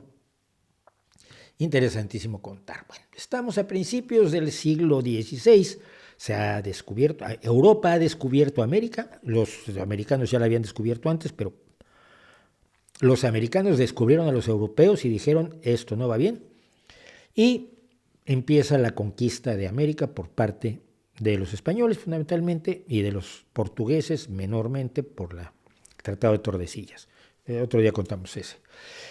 Total que Vasco Núñez, desde Cuba se manda una expedición con Vasco Núñez de Balboa en 1511 a fundar Santa María la Antigua del Darién, en donde hoy está puesto Panamá, que es el punto donde se unen Colombia y Panamá. Acordémonos que Panamá fue independizado de Colombia para hacer el canal. Así se inventan países y por eso es importante que ya hayamos decidido que ya no vamos a mover las fronteras. Pero Vasco Núñez de Balboa funda Santa María la Antigua del Darién y al volver de esa expedición en un barco, no con Núñez de Balboa, sino con otro capitán, el barquito en el que iban naufraga. Y 8 sobrevivientes llegan a las costas de Yucatán, de la península de Yucatán. 6 de ellos murieron por causas diversas, dice alguien que se los comieron, cosa que es posible, pero no está comprobada, y sobrevivieron 2, que fueron esclavizados por los señores mayas. Uno de ellos fue Jerónimo de Aguilar y el otro señor fue Gonzalo Guerrero. Esto fue en 1511. Durante los siguientes 8 años, Jerónimo de Aguilar siguió trabajando de esclavo. Evidentemente las sociedades mesoamericanas todas tenían esclavos, la institución de la esclavitud existía de una manera clarísima, pero no una esclavitud brutal. Y Gonzalo Guerrero fue regalado varias veces hasta que se lo regalaron a un amo que se llamaba Balam, por cierto, y cruzando un río le salvó la vida de alguna manera a su amo y el amo en agradecimiento pues lo liberó. Lo declaró un hombre libre y Gonzalo Guerrero dijo, pues sí, pero yo estoy aquí en Yucatán rodeado de mayas, voy a hacer mi vida como un maya. Entonces Gonzalo Guerrero se integró a la sociedad maya, como sabía que venían los españoles y que no venían precisamente a comerciar, sino a apoderarse de las tierras, de las personas y de los bienes y los recursos, pues empezó a enseñarles tácticas de militares que utilizaban los españoles a los guerreros mayas, hasta llegar a ser nombrado Nacón. Nacón quiere decir capitán maya. Para entonces había conocido a Cisel, o Cisal, no me acuerdo, ahora sí, perdón, y había decidido que nos casamos, tenemos hijos. Oye, pues que para ser maya tienes que tener la cara tatuada y labrada. Sí, cómo no. Tienes que someterte a algunas mutilaciones para demostrar que eres un guerrero que aguanta todo. Sí, cómo no. Tienes que perforarte las orejas y las narices y traer joyería. Sí, cómo no. A todo dijo que sí Gonzalo Guerrero y se integró perfectamente a la sociedad maya. Pasan 8 años, decíamos, y en 1519 Hernán Cortés está en Cozumel cuando se entera de que entre los mayas hay unos señores españoles que están viviendo ahí desde hace mucho tiempo. Manda una expedición a buscarlos, a cargo de Diego de Ordaz, por cierto. Llevan cartas para ellos, para Jerónimo y para Gonzalo, y objetos para pagarle su rescate, porque les decían que estaban esclavizados, para pagarle su rescate a los señores mayas, cuentas de vidrio y cosas de estas, que eran muy valiosas para los indígenas porque no las conocían. Lo extraño y lo infrecuente siempre es valioso, por eso es valioso el oro, por si no lo saben. Bueno, primero llegaron con Aguilar y Jerónimo de Aguilar dijo, pero si los he estado esperando 8 años, ¿dónde estaban, criaturas? Por fin han venido a rescatarme los míos. Jerónimo de Aguilar les paga su rescate. Además, bueno, vengo a pagar mi rescate porque aquí vienen estos conmigo que traen arcabuces que vienen por mí. Y entonces su amo dijo, pues, que te vaya bien. Y entonces se van a buscar a Gonzalo Guerrero y se encuentran a Gonzalo Guerrero convertido en un maya. Esto explica que no se puede ir, que ya es parte de esa sociedad, que le dice, tengo la cara labrada, las orejas horadadas, mirad a mis hijos cuán bonicos son. Esto lo cuenta Bernal Díaz del Castillo. Y les dice que no. Jerónimo de Aguilar se fue pues con Diego de Ordaz y con su expedición, regresaron con Cortés, le contaron la historia. Y si ustedes un día leen la historia de la conquista de la Nueva España de Bernal Díaz del Castillo, el berrinche que se mete Cortés porque Gonzalo Guerrero no quiso regresar es monumental. Le querría tener a las manos, gritaba. Le rompía todo lo que tenía por cuerpo, ¿no? Pero bueno, el hecho es que el berrinche de Cortés fundamentalmente no podía entender que se hubiera integrado a la sociedad indígena un español cristiano, sobre todo eso, que había dejado de ser cristiano, porque ahora seguramente creía en los dioses del Chilam Balam. Y entonces, pues, Jerónimo de Aguilar empezó a tener una utilidad enorme para Cortés. No era solo un rescatado, es que hablaba español y maya. Y aquí entra otra historia que hay que comentar. Es la de una mujer que se llamaba Malinali, que quiere decir hierba, que quiere decir pasto, césped. Y fue una mujer que nació alrededor de 1500, 1504, por allí, y que fue entregada, era una mujer del Imperio Mexica, que nace hablando náhuatl, y que es regalada a un gran jefe de Tabasco como esclava. Y entonces aprende maya. Pero en 1519, cuando esta mujer tiene 15 o 16 o 17, cuando mucho 19 años, se la regalan a Cortés. Ahí no se olviden de esto, ¿eh? El feminismo de los españoles no era distinto del feminismo de los indígenas americanos. Sí, a las mujeres las regalas, como a los esclavos. Son propiedad. Y entonces se la regalan a Cortés, y Cortés descubre que ella habla náhuatl y maya. Y entonces ya se puede entender con todas las personas que viven en el imperio azteca, en el imperio mexica. Porque él habla español y Jerónimo traduce al maya. Y Malinali, a quien le pusieron Doña Marina, traduce del maya al náhuatl y luego de regreso. El náhuatl al maya, del maya al castellano. Entonces Jerónimo de Aguilar pues, tenía un buen puesto allí. Pero pronto Doña Marina aprendió español. Sí es curioso porque Doña Marina, o Malinche, como es llamada también, Malinali, es conocida como la amante de Cortés, pero fue mucho después. A Cortés no le gustó, entonces la regaló primero a uno de sus capitanes, Alonso Hernández Portocarrero. Pero cuando volvió a España, Cortés ya se quedó con ella porque hablaba idiomas, porque era traductora, ¿no? A mí como traductora estas historias me interesan muchísimo. Entonces, ella, que era una mujer al parecer enormemente lista y que además apoyó asesorando a Cortés sobre el funcionamiento de la sociedad mexica, porque no tenía ningún cariño, me la habían regalado como esclava, pues mira, he regresado y ahora te vas a enterar. Aprendió español rápidamente y convirtió a Jerónimo de Aguilar en irrelevante. Entonces ya traducía directo del náhuatl al español. Tuvo un hijo con Cortés y se casó con otro capitán con el que tuvo una hija. El hijo que tiene con Cortés Martín Cortés muchas veces es presentado como el primer mestizo en México. México adora su mestizaje cuando tiene que odiar a sus indígenas, pero luego se le olvida que es mestizo y cree que es indígena.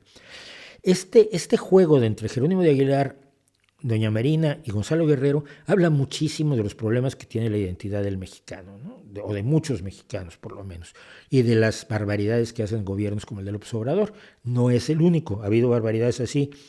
Las barbaridades de las que vamos a hablar hoy de medicina existen desde mucho antes, desde 2001, 2002, con Fox. Pero bueno, la historia es qué pasó con Gonzalo Guerrero. Pues Gonzalo Guerrero participó en numerosas batallas que están registradas debidamente, históricamente demostradas, contra los españoles, y era bien conocido por ellos, que lo llamaban el renegado, y que además pues, le enseñaba a los mayas las tácticas que usaban los españoles, y por lo tanto estas tácticas eran mucho menos eficaces en el campo de batalla. Pero el renegado finalmente murió en 1536, 25 años después de que habían ido por él, luchando con los mayas contra españoles que iban al mando de Pedro de Alvarado. Pedro de Alvarado, que le da nombre a un punto en México que se llama Puente de Alvarado. Durante la conquista de la Gran Tenochtitlán, que fue en 1521. Entonces, por cierto, tenía yo aquí una imagen de doña Marina asesorando como poder tras el trono, como eminencia gris, y traduciéndole a Hernán Cortés, que está hablando con señores mexicas. Es una historia muy interesante. En México todavía te dicen malinchistas si te gusta lo extranjero más que lo mexicano. Yo siempre he contado que cuando anduve en la onda de la música folclórica del canto nuevo, había un tipo en México que creo que sigue viviendo de esto, que escribió una canción horrorosa que se llama Maldición de Malinche. Una canción absolutamente chauvinista, ultranacionalista, patriota, ¿qué te pasa?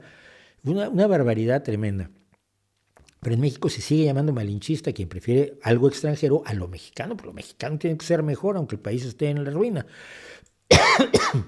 Y Gonzalo Guerrero causa un problema muy grave a los mexicanos porque es el padre del mestizaje, pero por otro lado muchos mexicanos rechazan su mestizaje y prefieren verse como indígenas, y entonces dicen, los españoles nos conquistaron. Dices, pero ¿de qué hablas, criatura? Si tienes cara de andaluz y te llamas García Goicoechea.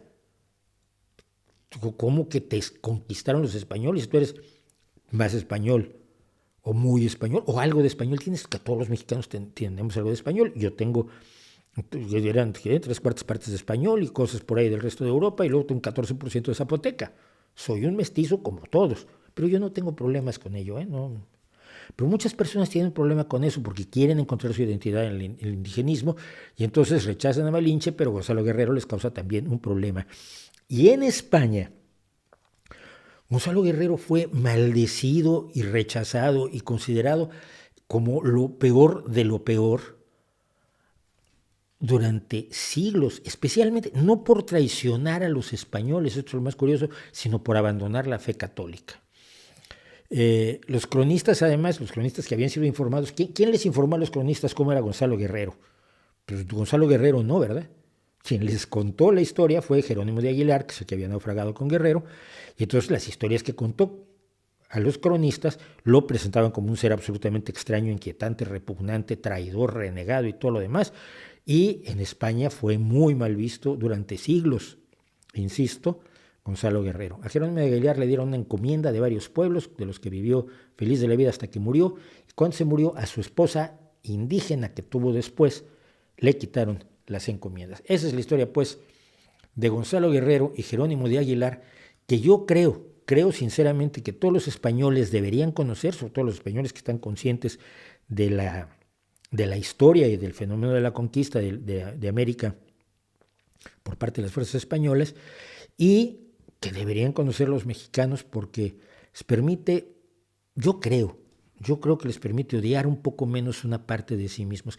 Así como hay mexicanos mestizos que se sienten, más europeos que Federico Barbarroja y rechazan su parte indígena, hay mexicanos igualmente mestizos que quieren sentirse indígenas previos a la conquista o previos al descubrimiento de América. Sienten que están en 1491 y todavía no llega Colón, malvado tipo que a ellos no les hizo nada, pero él estaba buscando otra cosa y se le apareció en medio un continente con el que no contaba, porque él creía que la Tierra era mucho más pequeña de lo que ya le había dicho Eratóstenes que era.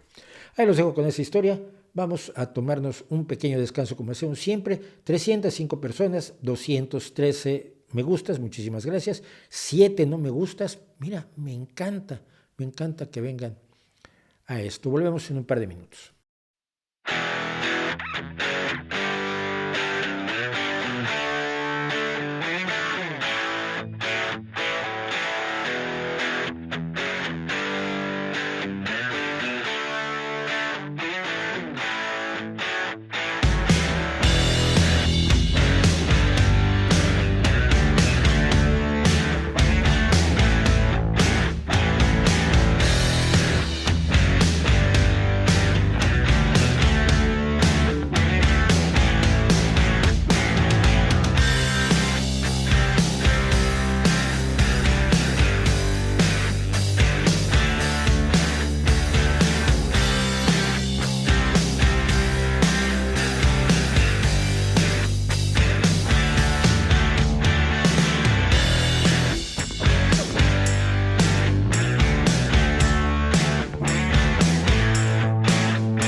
Bueno, ¿qué tal? ¿Qué tal? Seguimos, continuamos.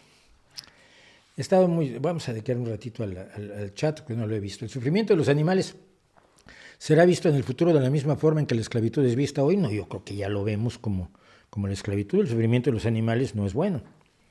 ¿Verán con malos ojos la forma en que tratamos a los animales de granja para nuestro consumo? Depende.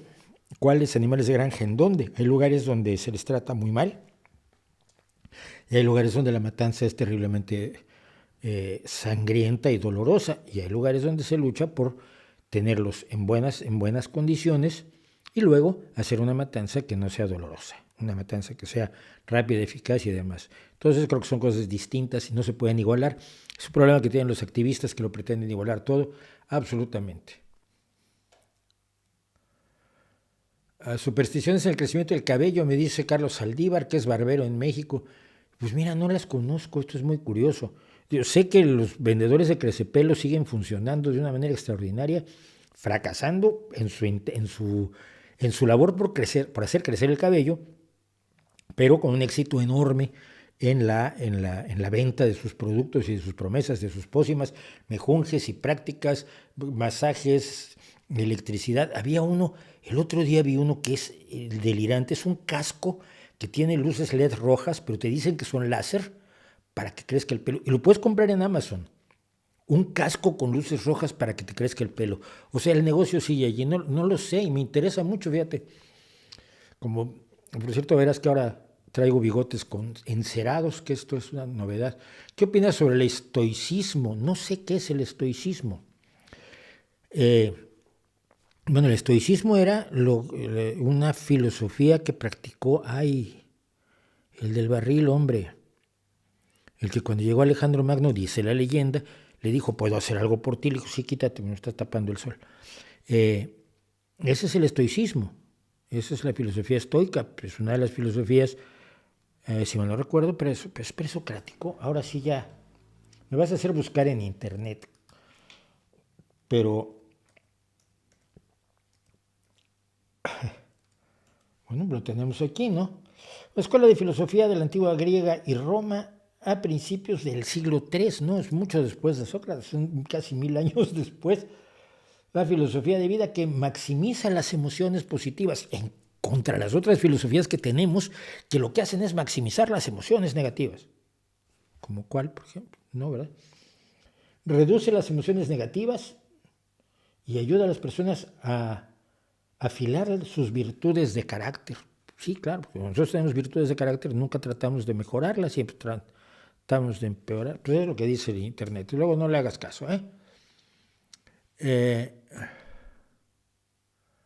Lo que pasó en Israel, Palestina, no es lo que los derechistas llaman gran reemplazo, ¿no? No, no. No, porque nadie mató a los palestinos para poner a Israel allí, que es lo que se está suponiendo. No, no. El gran reemplazo es la hipótesis, la conspiranoia racista que dice que los inmigrantes van a acabar reemplazando a la gente que es como yo, que es blanquita. Cosa que es perfectamente estúpida porque la gente como tú es inmigrante, o sea, ya vinieron. Tú eres el resultado de los que vinieron antes, porque todos somos hijos de inmigrantes y todos somos mestizos. Y con una simple prueba de ADN le puedes demostrar a cualquiera de esos idiotas que no, no, no, no es más que otro mestizo y otro inmigrante. Pero en la historia de la humanidad, ninguna corriente migratoria ha reemplazado a las sociedades a las cuales se dirigieron. Acabaron integrándose a ella. Estados Unidos recibió pilas de inmigrantes irlandeses, italianos, judíos, checos, rusos, italianos, de todos lados. Y lo que hicieron todos fue más o menos mezclarse entre ellos, poco a poco, y luego identificarse como estadounidenses. Y entonces los malos son los otros que vienen de allá. Oye, pues tú viniste de allá. No, pero yo ya estoy aquí. Lo que pasa con Miller, el asesor de Donald Trump, que es totalmente anti-inmigrantes y un racista repugnantísimo, ¿no? Entonces, no es el gran reemplazo es algo que no ocurre, porque cuando ves en realidad los números de inmigrantes, las proporciones de inmigrantes a los que la gente les tiene mucho miedo, los latinos en Estados Unidos o los africanos y musulmanes, que a veces se traslapan, pero a veces son categorías separadas, los africanos subsaharianos sobre todo y los musulmanes, los porcentajes, hay una invasión enorme. ¿Sí? ¿Cuántos entraron este año? Tantos, y el año pasado igual, y el año pasado menos, y antes tampoco. No, antes entraban más. No ha aumentado el número de inmigrantes en realidad y la proporción sigue siendo ínfima respecto a las poblaciones en todos los países europeos. Pero bueno, a la gente le gusta sentirse aterrorizada. Si vinieran los aliens, ¿qué producto artístico les mostraría como el momento cumbre de la humanidad? Yo les haría escuchar a Abbey Rose. No, yo siempre he dicho, para mí, las dos cumbres son las dos cosas que más me han impresionado toda mi vida. Es la Capilla Sixtina, el techo de la Capilla Sixtina, pintado por un solo hombre. Y no es cierto, los Put y algunas cosas están pintados por ayudantes. y la Tócate y Fuga en Re menor de Johann Sebastian Bach. Sobre todo por esto, independientemente de que es enormemente emocionante, desde un punto de vista meramente intelectual, todas las armonías disonantes, tremendas de la música moderna que puedas tú encontrar, de la música brasileña, del bossa nova, esas novenas aumentadas y este tipo de notas accidentales metidas en las armonías tradicionales, todo eso está allí de manera impresionante. Entonces, yo lo que haría. He leído a los escritores que más influenciaron a Borges: Kipling, Stevenson, Kafka, Wells y Chesterton. Más a Kafka y a Wells, poco menos a Kipling, poco menos a Stevenson. Stevenson es el con que leas la Isla del Tesoro, Vázquez Arreas, y Chesterton, leí muy poco de Chesterton, fíjate. ¿A cuál prefiero? A Kafka. De ellos prefiero a Kafka. Y Stevenson quizás porque las historias de piratas me gustan mucho, pero Kafka es otra dimensión. Y es...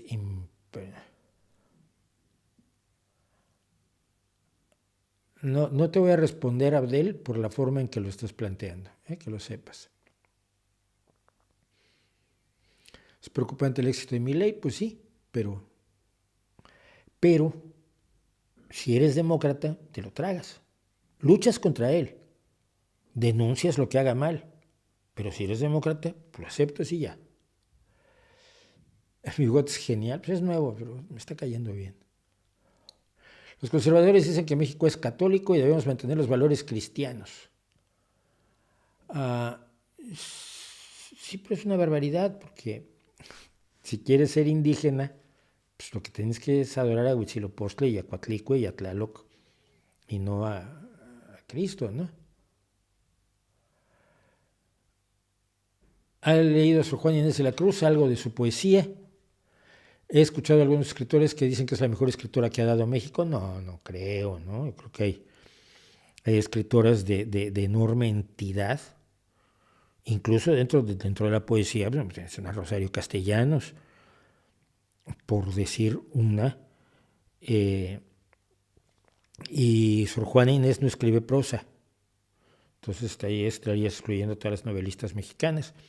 Ella escribe poesía y escribe una poesía además muy orientada a una determinada militancia. No creo que es una gran escritora, pero la mejor escritora de México, es muy difícil decir quién, ¿no?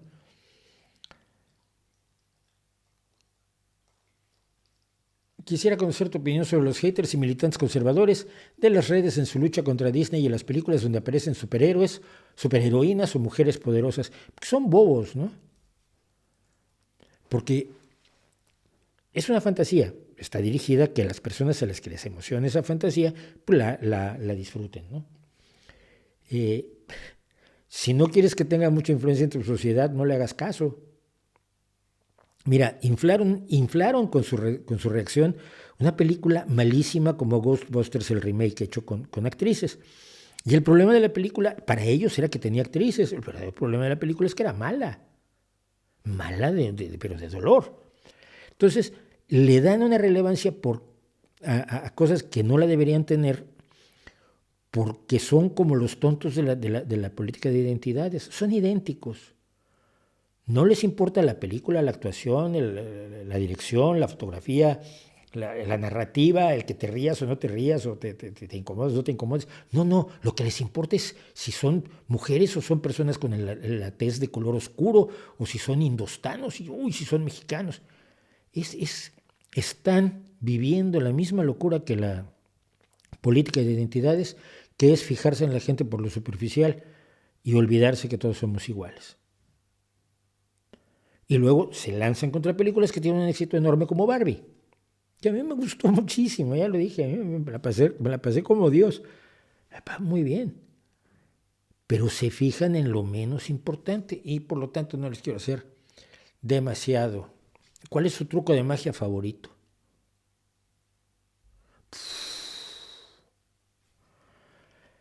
Tengo un problema, es que sé cómo se hacen.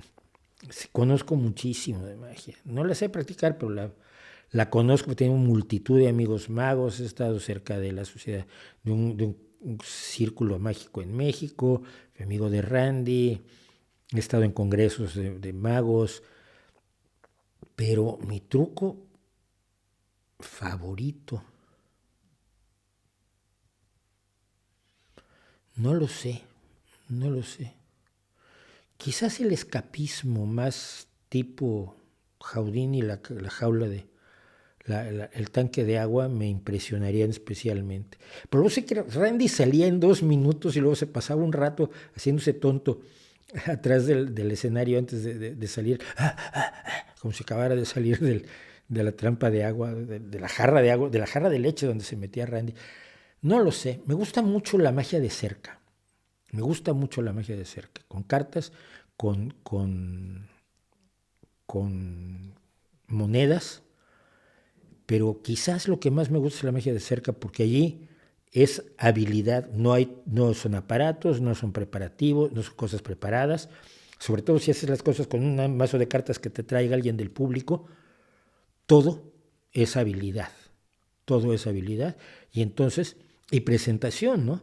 Hay trucos que cuando los analizas ligerísimamente te das cuenta cuál es el truco, pero si los presentas como debes presentarlos, estoy pensando en uno de los grandes trucos de la historia, que es el no se puede hacer más lento de la banda. Te lo hacía y no se puede hacer más lento, y tú lo veías y dices, pero lo estás en mis narices, ¿qué está haciendo? Y si lo analizas te das cuenta cuál es el truco, es muy sencillo. Pero la presentación, la calidad de la banda, su manejo de las cartas solo con la mano izquierda porque no tenía mano derecha, y la forma en que te contaba la historia y la narrativa del truco era tan relevante que nunca te dabas cuenta cómo te estaba viendo la cara.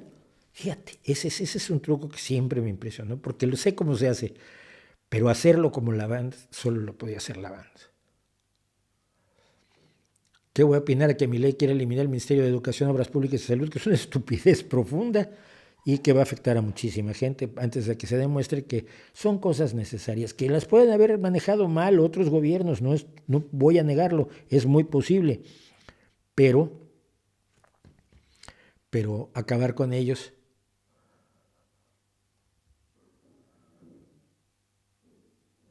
A ver, Cerecedo, no hago investigación científica, pero no soy científico, nunca fui científico. No terminé la carrera, por cierto, me pasé al periodismo y desde entonces lo que hago yo es periodismo, hago investigación periodística. La FEU ya no existe, ahora es la FEU. Pensaba que Erdogan no iba a ganar, tampoco no. No, de Erdogan después de que fracasó el golpe de Estado, yo sabía que él se iba a eternizar de esto y siempre lo dije. Además, ¿podemos hablar de genocidio palestino? No.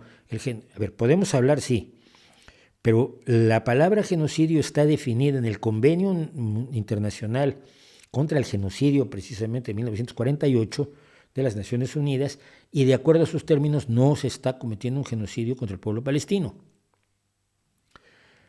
Desde el punto de vista, digamos, del habla común, sí. Si en este momento estuviera Milei enfrente, ¿qué le diría o preguntaría?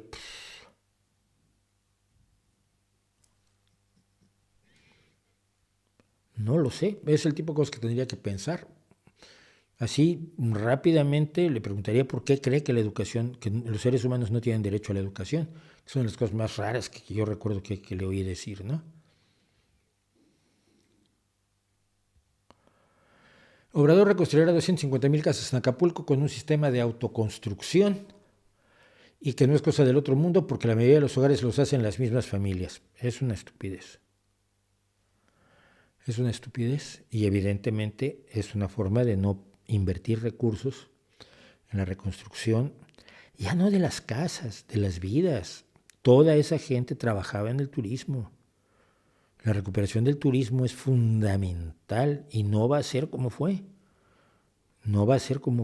Tardará muchísimos años en volver a ser Acapulco lo que fue. Y toda esa gente tiene que rehacer su vida y vivir fuera del turismo, quizás por primera vez en generaciones. Porque hay generaciones enteras, desde que en los años 50 se hace famoso Acapulco. Imagínate que un señor con sus hijos empieza a trabajar en la hostelería.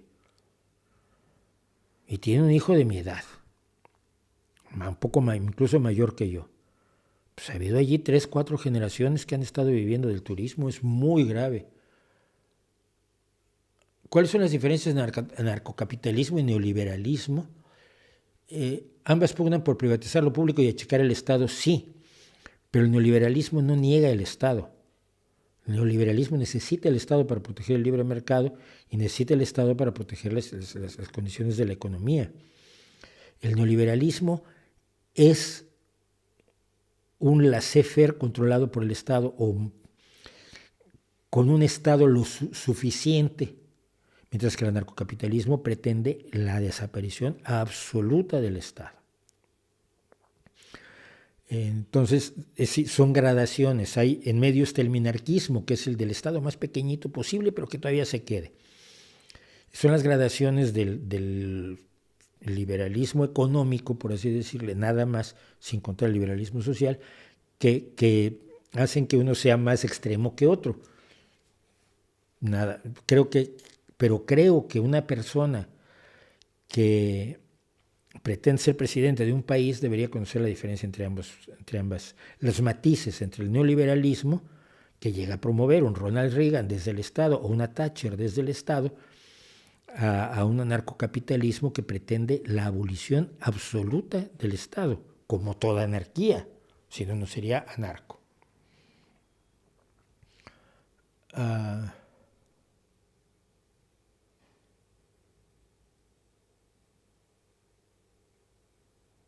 Bueno, Milei, víctima de su locura.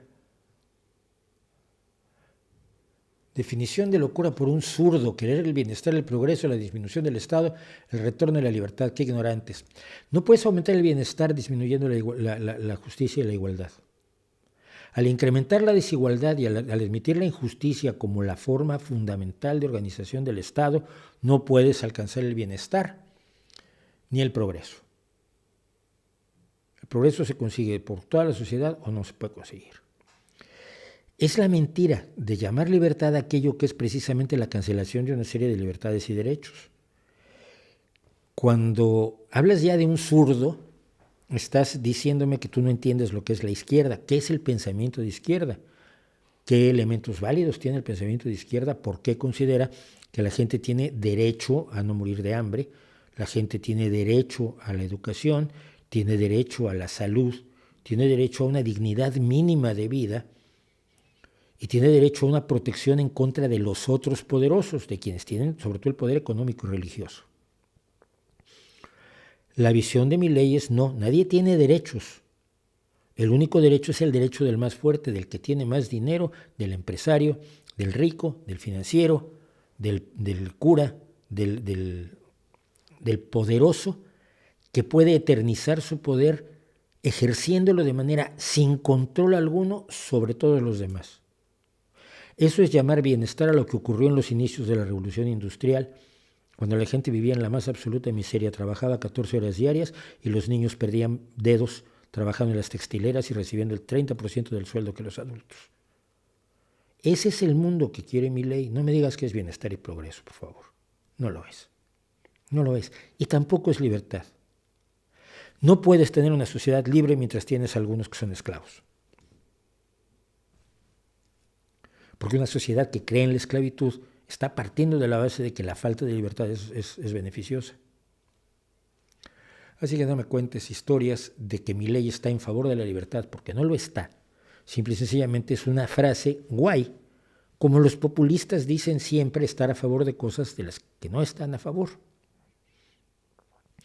Al acabar con una serie de instituciones que existen por algo, aunque se hayan manejado mal, que quizás deberían ser limpiadas, que quizás deberían ser reorganizadas, pero al destruir las instituciones, abres agujeros en la protección a las personas que más lo necesitan. Es lo mismo que ha hecho López Obrador al destruir instituciones o al apoderarse de instituciones, al deslegitimar instituciones que han permitido el funcionamiento de una sociedad y que si están llenas de defectos deben ser mejoradas, deben ser limpiadas. Pero decir que acabamos con el Ministerio de Salud y ahora todo va a ser medicina privada,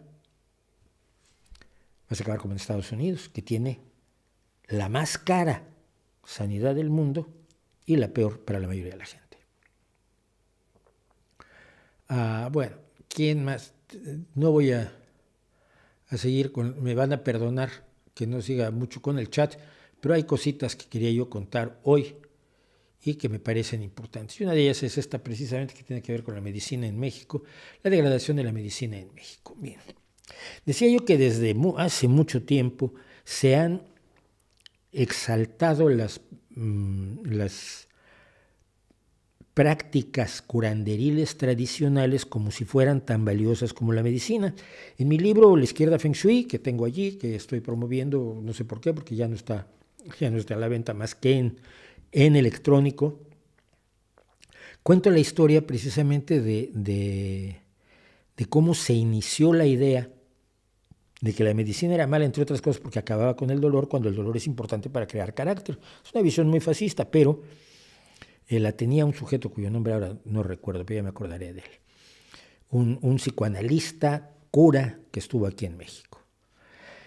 Y la idea de que había que regresar a las prácticas de curación, pseudomedicinas, falsas medicinas o presuntas medicinas del pasado, que no servían. Por eso la gente vivía 30 años de media. Sí, había gente de 100, pero la mitad de los niños morían antes de los 5 años. La mitad de los niños morían antes de los 5 años.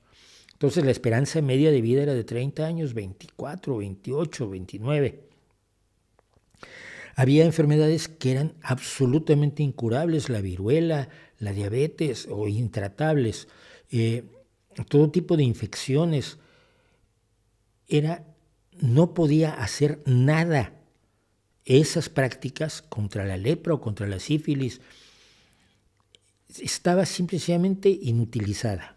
No servía. Pero vamos a recuperarla porque es tradicional. Lo comentaba yo en el vídeo de ayer precisamente de la Ayurveda. El respeto recuperado a las culturas que fueron colonizadas y aplastadas y que deben ser reconocidas y deben ser rescatadas por todo lo bueno que pueden ofrecer. Esto no quiere decir que se recupere también lo malo. Es como recuperar el concepto de esclavitud o de sacrificios humanos de los mexicas. Oye, no. Definitivamente no. Y recuperar sus curaciones es lo mismo. Pero desde 2001-2002, el Estado de Puebla cuenta con 15 módulos de medicina tradicional. Lugares donde se está gastando dinero que se debería utilizar en medicina de verdad. Porque la medicina tradicional no sirve. Y lo sabemos por las enfermedades que se padecían antes de la aparición de la medicina científica basada en evidencias a partir de mediados y fines del siglo XIX. Solamente. En Querétaro quieren todavía rescatar la medicina tradicional en comunidades indígenas. Esto suena muy bonito, le estamos reconociendo la sabiduría que no sirve para curar, o sea que no es sabiduría, que son supersticiones y creencias. Pero la vamos a recuperar para decirles a los indígenas, yo te respeto, hermano, tú puedes curarte con las hierbas que nunca sirvieron, que yo seguiré yendo al hospital. Tú tienes tus plantas curativas, yo tengo la planta de cardiología y la planta de oftalmología y la planta de neonatales, de neonatología. Es una forma de negarle la atención médica a las mayorías. En México las mayorías siguen siendo indígenas no por etnia, sino por costumbres, por cultura. Como decía aquel viejo amigo mío, cuando me visto de traje soy un señor, pero si con la misma cara de indígena que tengo me visto de ropa de manta y guaraches y sombrero y voy a pedir que me dejen comer en un restaurante, no me dejan ni entrar al restaurante.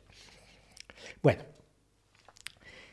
pero esto que es un problema grave se multiplica con algo que ha tenido, una tendencia que ha tenido López Obrador y que es provocar el desabasto de medicinas mediante la persecución de los que se encargaban de la distribución de medicinas, acusándolos de terribles actos de corrupción que ya pasaron por los tribunales y donde se demostró que no existían tales actos de corrupción y donde no han tenido sanciones las empresas que se encargaban de la distribución de medicamentos en México, porque las acusaciones, como tantas otras acusaciones que hace López Obrador, como en su persecución contra los científicos, pues son acusaciones absolutamente fantasiosas. López Obrador se ha dedicado a negar que haya desabasto médico hasta que acepta que hay desabasto médico, y luego dice que no lo hay, luego lo acepta y va en una locura así. Mientras tanto, lleva 3 años prometiendo que México va a tener un sistema de salud similar al de Dinamarca, yo prefiero el español o el británico, que esto lo iba a tener en 2021, pero luego no en 2022, luego era el 1 de diciembre de 2023, que es dentro de una semanita, y cuando yo ya esperaba que México tuviera un sistema de salud como el de Dinamarca, hasta marzo. Ahora lo ha pasado a marzo, pero lo ha pasado con esta idea que es de la que quiero hablar hoy. ¿Distribuyendo o va a ser otro esquema? Nada más esto. Sí, es un esquema de distribución que se está creando, ¿sí? Único, para llevar los medicamentos a los centros de salud y a los hospitales. Porque era mucha la corrupción en la compra de los medicamentos, en la distribución de los medicamentos. Lo que estamos procurando es acabar con esa corrupción. Y por eso Birmex va a ser la empresa que va a distribuir. ¿Cómo es que llega la Coca-Cola y la Sabrita hasta los pueblos más apartados? ¿Cómo no vamos a poder distribuir las medicinas? Ya hice el compromiso. En marzo tenemos resuelto el problema de la salud pública. Vamos a tener funcionando el mejor sistema de salud pública del mundo. Aunque se burlen mis adversarios, los conservadores y sus voceros. Es un compromiso. Toda la Secretaría de Salud, todo el sector, estamos trabajando para eso. Ok. Yo soy su adversario, pues no soy conservador. Yo soy un hombre de izquierda, de verdad. No como él. No me voy a meter ahora en otras cosas porque lo que me interesa contar es la absoluta ignorancia que exhibe el presidente de México sobre lo que es la distribución.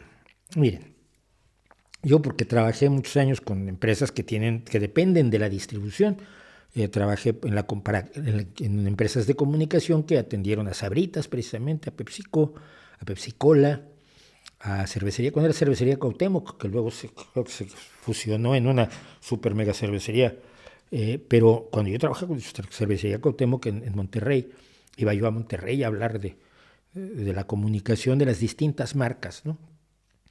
Y lo de las marcas es importante. Y me deja absolutamente alucinado que pueda comparar la distribución de medicamentos con la distribución de la Coca-Cola o de Sabritas.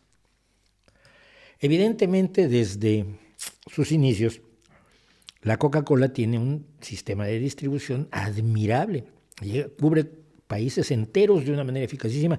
Yo ya he contado cuando yo estuve en lo más profundo de la zona de Marqués de Comillas en México, de la selva chapaneca, donde no llegaba más que la señal de televisión y el camión de la Coca-Cola, porque llegaba. Sí, pero ¿cómo? Y el cómo aquí es lo importante. López Obrador ha hablado de que extraer petróleo no requiere mucha ciencia, que construir carreteras no requiere mucha ciencia, y ahora me sale con que distribuir medicamentos no requiere mucha ciencia. Y el paradigma que elige es el de 2 líneas de productos, que son Sabritas, que es Frito-Lay, una de las divisiones de Pepsi-Cola, y Coca-Cola. Son redes enormemente eficaces. ¿Cómo lo hacen? Bueno, él va a hacer un almacén centralizado que tenga todas las medicinas del mundo. No es posible tener todas las medicinas del mundo, pero lo va a tener en una bodega gigantesca, en un almacén enorme. Él cree que así es como se distribuyen productos como Coca-Cola o los aperitivos de Sabritas. No es así. Sabritas tiene una veintena de fábricas por todo el país y 120 centros de distribución principales.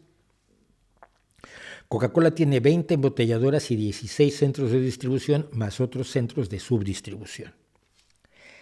Para hacer esto, simplemente en el caso de Coca-Cola, Coca-Cola tiene 800 camiones en México. Esos 800 camiones requieren miles de empleados. Además de talleres de mantenimiento, cocheras, sistemas de gestión con software propio, con software escrito especialmente para la tarea de logística que se lleva a cabo, seguimiento por GPS de todos los camiones, peritos y equipo legislativo solo para la flotilla, porque prácticamente todas las semanas tiene un accidente alguno de los camiones y es necesario que intervengan peritos legislativos y de todo tipo. Esto sería muy poco para lo que ha planteado López Obrador, 800 camiones, pero nos da una idea de cuál es el esfuerzo de distribución que tiene Coca-Cola. La producción de líquido es una fracción de lo que usted paga por la Coca-Cola y mucha parte de lo que usted paga no es por el líquido, sino por estos enormes sistemas de distribución que se hacen a partir de embotelladoras, en las que Coca-Cola solo les vende el jarabe a todo esto. Las embotelladoras son propiedad de personas locales o de grupos locales, pero Coca-Cola solo les vende, los obliga a mantener la imagen de la marca, pero solo les vende el jarabe. La fábrica, la embotelladora de Coca-Cola que está cerca de donde estás tú, esa no es de Coca-Cola. Bueno,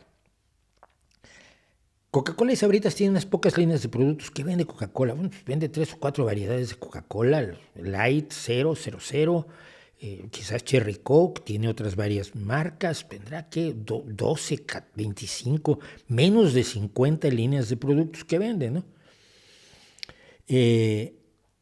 Sabritas, que tiene pues un montón de aperitivos, pero ¿qué? Puede tener 50 variedades, 80 variedades de aperitivos, 100, ponga usted.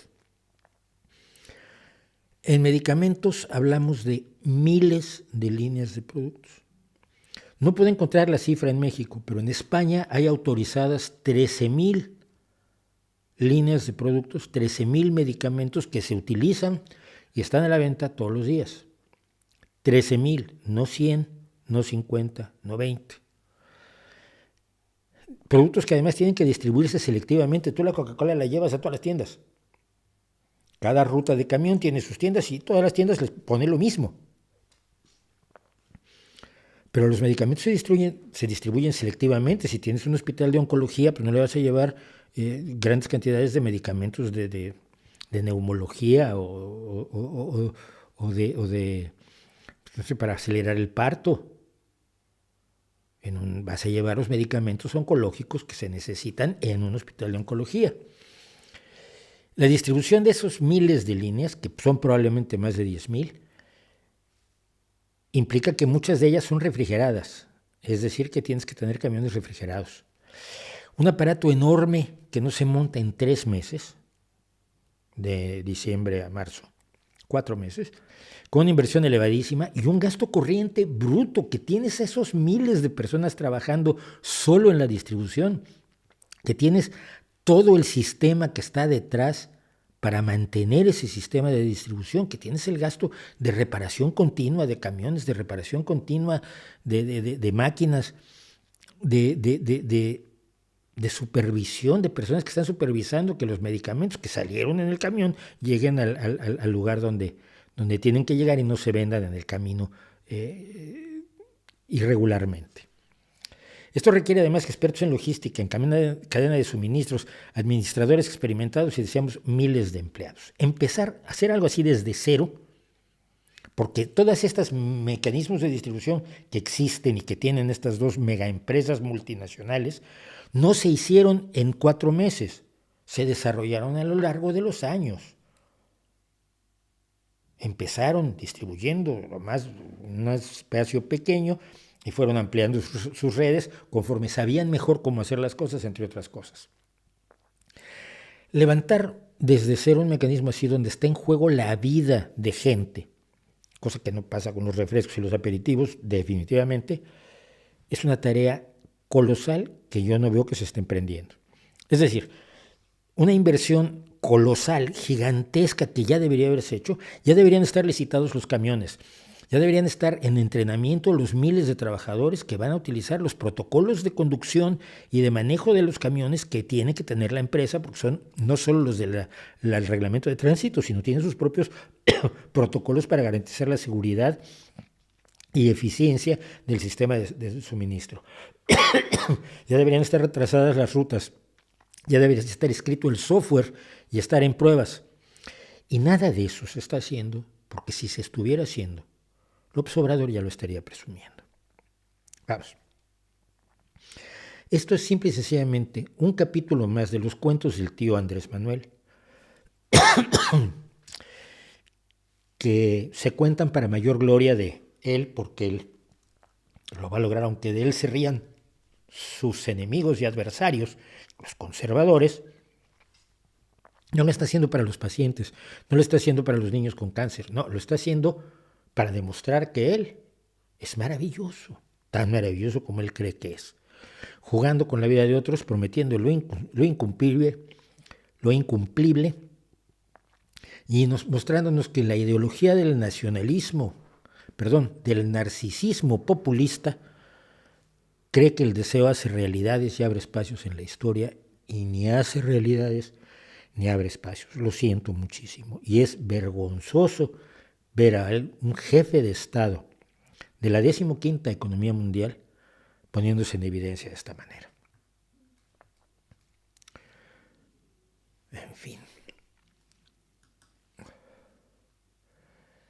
Bueno, dicen,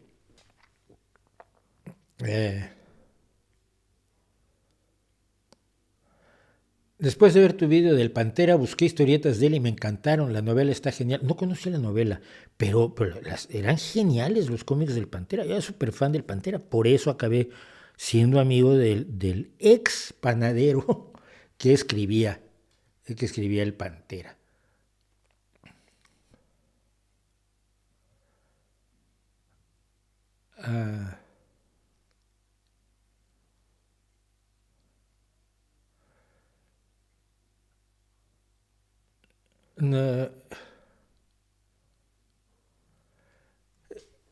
A ver, estoy viendo qué opinan de los puntos policiales de control migratorio colocado en las entradas de un estadio de fútbol en Lima. No tengo idea de eso, me parece absolutamente delirante. ¿No sería mejor atacar a Hamás con trabajos de inteligencia? Por supuesto. Los bombardeos causan cientos de muertes por cada terrorista que presuntamente han matado. Sí, y es que así no vas a acabar con Hamás. Es un cuento de Netanyahu. Es un cuento de Netanyahu. Andrea, ¿qué opinas de ya? Jalife dice que es antisionista. No, es judeófobo. Tiene toda una teoría. Hay una teoría una teoría de la conspiración, según la cual los verdaderos judíos han sido sustituidos por otros. Bueno, es una teoría del gran reemplazo, a los que él usa un nombre que no pienso repetir. Pero él detesta a los judíos y tiene relación, no me acuerdo, con un grupo nazi de Jordania, me parece. Es que, mira, no he querido meterme mucho porque esto. Por alguna causa Jalife me lo enchufaban en la radio cuando yo tuve el programa muy interesante y me daba una mala espina. Pero además todas las veces que iba decía que tenía el premio Nobel. No lo tenía, era un miembro de una organización a la que le dieron un premio Nobel, pero oye, chico, no es lo mismo que te lo den a ti, pero él se presentaba con premio Nobel. Entonces, no es alguien de quien yo crea que sea relevante hablar. Cuento para niños alemán que trataron de prohibir los creyentes. No, pero aprovecho esto para...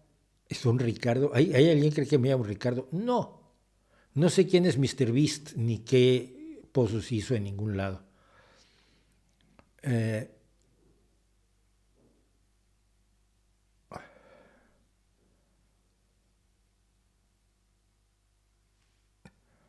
Bueno, a ver, voy a hacer esto que me parece mucho más interesante, por supuesto.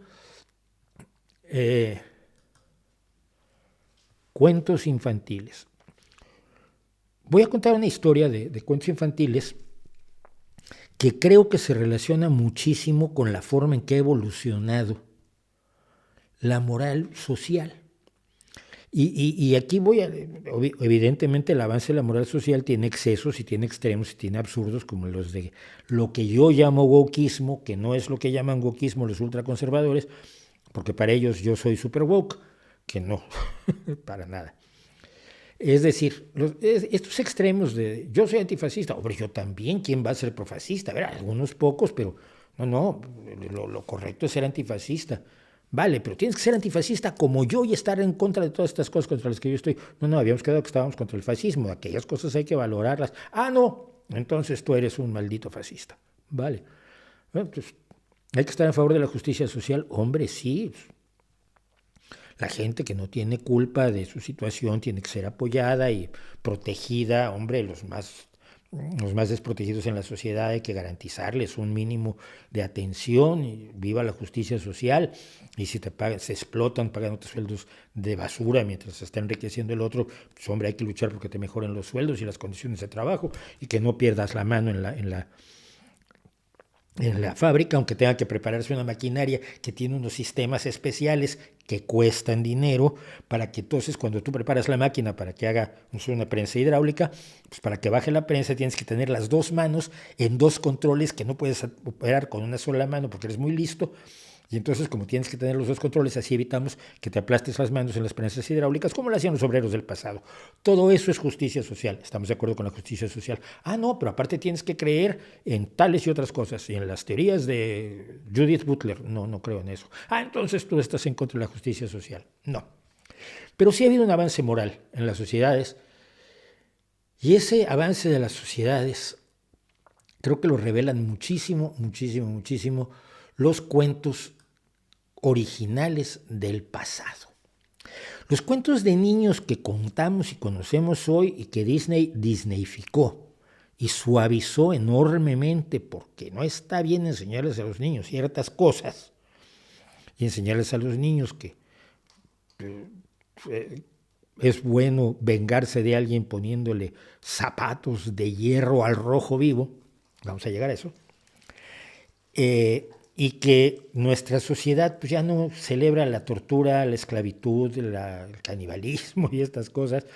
Y entonces nuestra cultura cambia los cuentos para que, sin destruir a los del pasado, que eso sería lo incorrecto. Lo incorrecto sería borrarlos del pasado. Pero entonces, por ejemplo, los hermanos Grimm, Jacob y Wilhelm Grimm, no escribían para niños. En realidad sus cuentos eran para adultos. Se contaban después de que los niños iban a la cama. Se contaban en donde se dormían los niños, pero se los contaban entre adultos. Entonces, por ejemplo, en la Blancanieves de los hermanos Grimm, que donde ya es heavy que la reina pida que le traigan el corazón de Blancanieves. Pero es que lo que ella le pide en el cuento original al cazador es el hígado y los pulmones de Blancanieves para comérselos. La reina. Esto es Blancanieves. En Pinocho es un original de Carlo Collodi de 1883, cuando el grillito,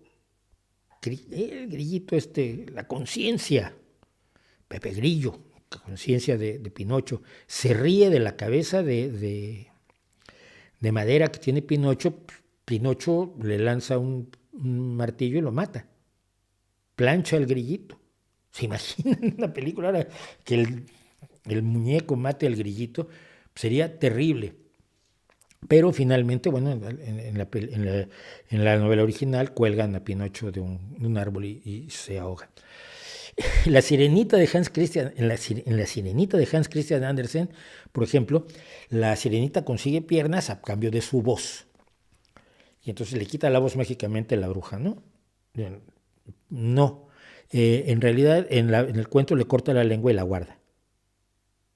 Es bastante más siniestro. Y las piernas de la Sirenita le funcionan, pero cada vez que da un paso le duele muchísimo las piernas. Tiene un dolor tremendo en las piernas. Pero además, pues la película no tiene un final feliz porque la Sirenita pierde a su príncipe, que decide casarse con una humana, y ella y sus hermanas pues, suben al cielo porque se jugaba la vida y la perdió. Entonces al final la Sirenita se muere. ¿Se imaginan eso en una película o en un cuento que le cuentas a los niños en la actualidad? En La Cenicienta de Charles Perrault las cosas son mucho más graves. Las hermanas, cuando se prueban el zapato para poderse casar con el príncipe, una se corta los dedos de los pies y la otra se corta el talón por órdenes de su madre. la madrastra de Cenicienta, les ordena que se corten los dedos y el talón para caber en los zapatos, pero el hada madrina le avisa al príncipe que se fije que que la sangre que hay en los zapatos de cristal, que no eran de cristal, eran de raso, ahí hubo un problema de traducción. La sangre revela que no es que tuvieran un piececito pequeño, sino que tenían unos tremendos pies que se habían cortado. Bueno, pues finalmente le identifica a Cenicienta el príncipe, y las hermanastras son invitadas a la boda para que vean que no hay mala sangre entre ellas, pero aparecen unos pájaros y les arrancan los ojos a las dos hermanastras. ¿Te lo imaginas en un cuento? Bueno, pues acabemos. Tengo un montón, pero no me voy a extender más. Tengo un montón, pero bueno. Caperucita. Caperucita era una narración diseñada por Charles Perrault para advertir a las chicas contra los depredadores sexuales, lo que está muy bien, por otro lado. Pero simple y sencillamente permite que cuando el lobo le dice a Caperucita que se meta a la cama con él, que es la abuelita, disfrazado de abuelita, y Caperucita no se da cuenta, pues entonces se la come. Y ya. Ya los hermanos Grimm ya dijeron que, bueno, no, pero luego vino el cazador y la sacó estaban Caperucita y la abuela no las habían masticado el lobo, entonces estaban enteras y ya pues, abrió el lobo y salieron. Pero no. La más brutal para que yo recuerdo y que procede de un cuento del siglo XIV francés es La Bella Durmiente. En La Bella Durmiente el rey encuentra a la Bella Durmiente y la viola.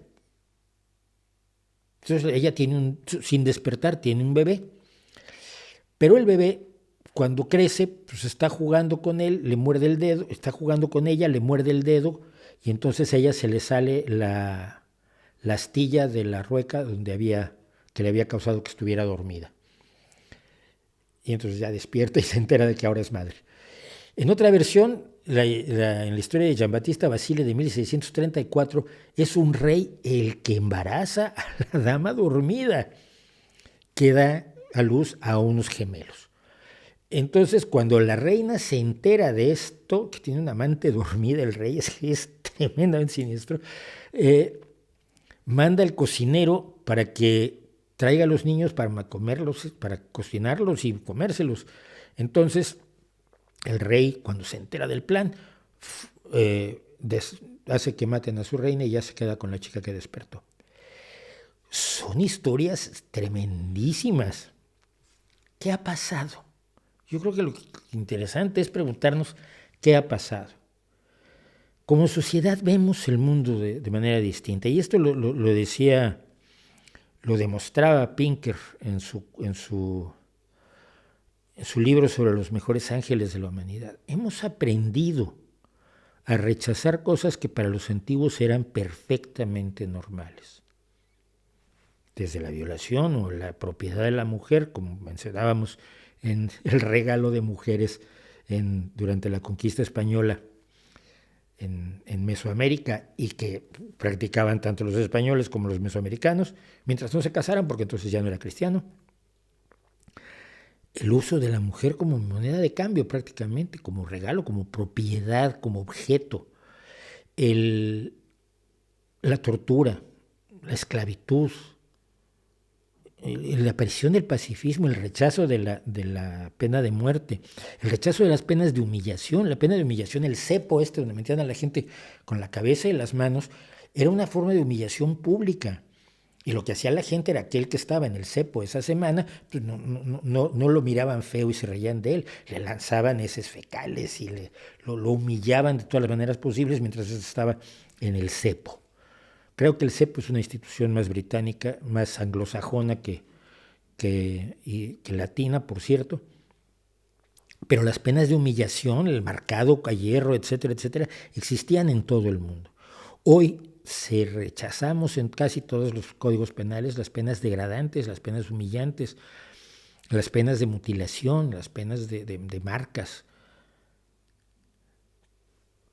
Cuando nos hablan del pasado y nos pintamos una realidad disneyficada, tenemos que acordarnos que no, que el pasado era así, era brutal, era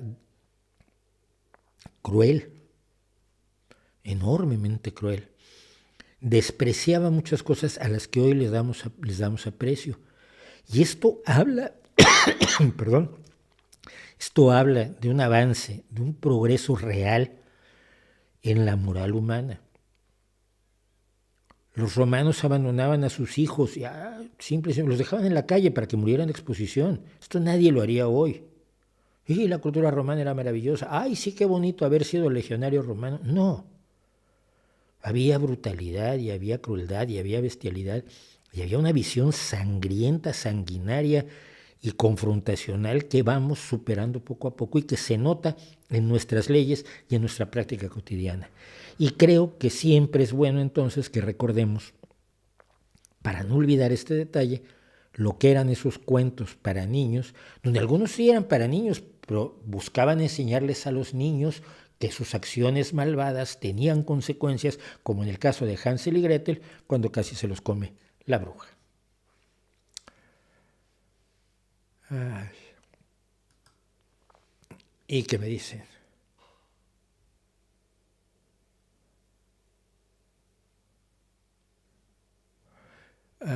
Sí, alguien se alegró porque al que habló de BTC, no, pero es que sí vende BTC, vende Bitcoin, sí, anda promoviéndolo.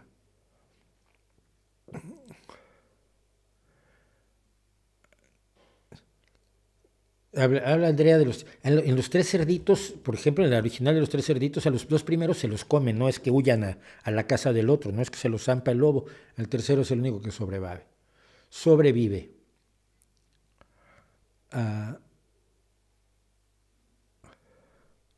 Tengo manos de muchacho joven, soy un muchacho joven, soy un joven de mi edad, pero yo sigo siendo un muchacho joven, o sintiéndome un muchacho joven. La edad está aquí, lo que pasa es que tenemos un odio y un miedo y un rechazo al anciano que me preocupa muchísimo. Estados Unidos, la edad de Joe Biden, por ejemplo, es una risa constante, es un tema constante. Acaba de cumplir 81 años. Pero Mick Jagger tiene 83 y Paul McCartney tiene 82 y ahí andan. Y están dando conciertos y no son el prototipo del anciano en el que mucha gente sigue queriendo creer, ¿no? Es la idea de que por el solo hecho de cumplir años vas perdiendo capacidades intelectuales o que tiene que degradarse tu realidad. Y no es así, no es así. Sí era así, pero ya no es así y debemos verlo. Entonces, sí, yo soy muy, muy joven. La que tiene al de, ay Dios, no me acuerdo cómo se llama el de no me acuerdo cómo se llama el grupo. Ferdia, mujer y te sigo siempre. Gracias, hombre, diles a tus amigas que en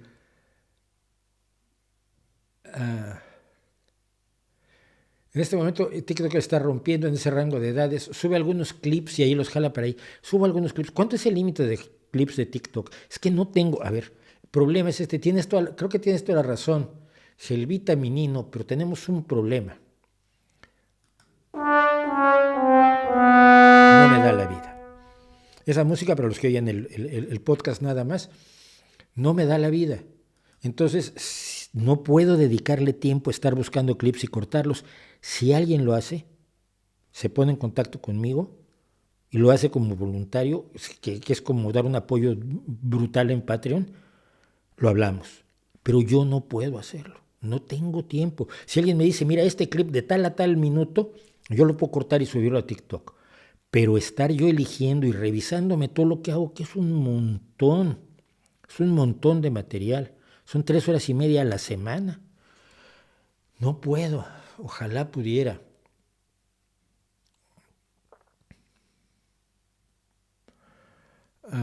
No, David, no tengo ningún consejo.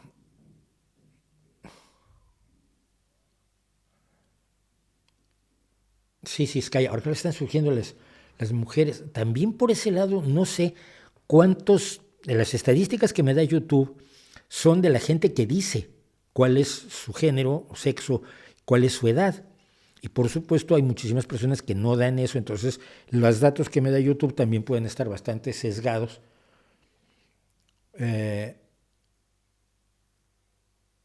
No, Mark Jared no. ¿Qué hay de cierto en que la URSS de Stalin y los nazis estaban en pláticas para que la URSS se integrase a la fuerza del eje? No. No. Jamás en la vida Stalin sabía perfectamente que no tenía ninguna esperanza. Al respecto, no. Stalin pidió de más, se confió y por eso los invadieron. No. Que el pacto de no agresión se iba a romper era evidente porque Hitler lo iba a hacer, porque el mayor enemigo de Hitler, nunca hay que olvidarlo, era el socialismo y el comunismo. Lee mi lucha. Sí, se llamaba nacionalsocialista, sí, por lo que ya conté en un vídeo aquí sobre por qué Anton Drexler quería ponerle ese nombre para atraer a los trabajadores alemanes, pero no porque tuviera ideas socialistas. El marxismo es el peor enemigo de Hitler y lo dice constantemente en sus discursos y lo dice constantemente en mi lucha. El problema es que necesita garantizarse la neutralidad de la Unión Soviética mientras conquista Europa y una vez asentado en Europa, atacará a la Unión Soviética seguro. ¿Cuándo la ataca? Cuando pierde la batalla de Inglaterra.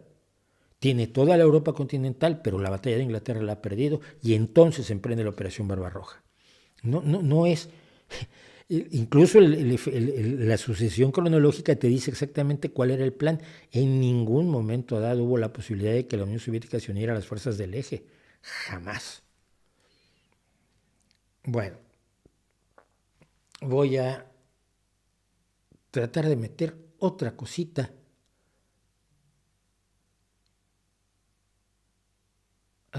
Perdón.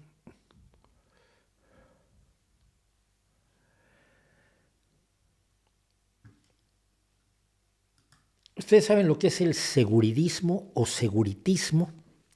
Es una palabra, safetyism, una palabra en inglés que fue inventada para hablar de cómo se había mimado a la mente estadounidense, según un libro que se publicó en 2018, The Coddling of the American Mind. La idea es esta. En las universidades de Estados Unidos empezó a aparecer la idea de que tú tenías derecho a no ser ofendido, tú tenías derecho a no pasarlo mal, tenías derecho a estar seguro.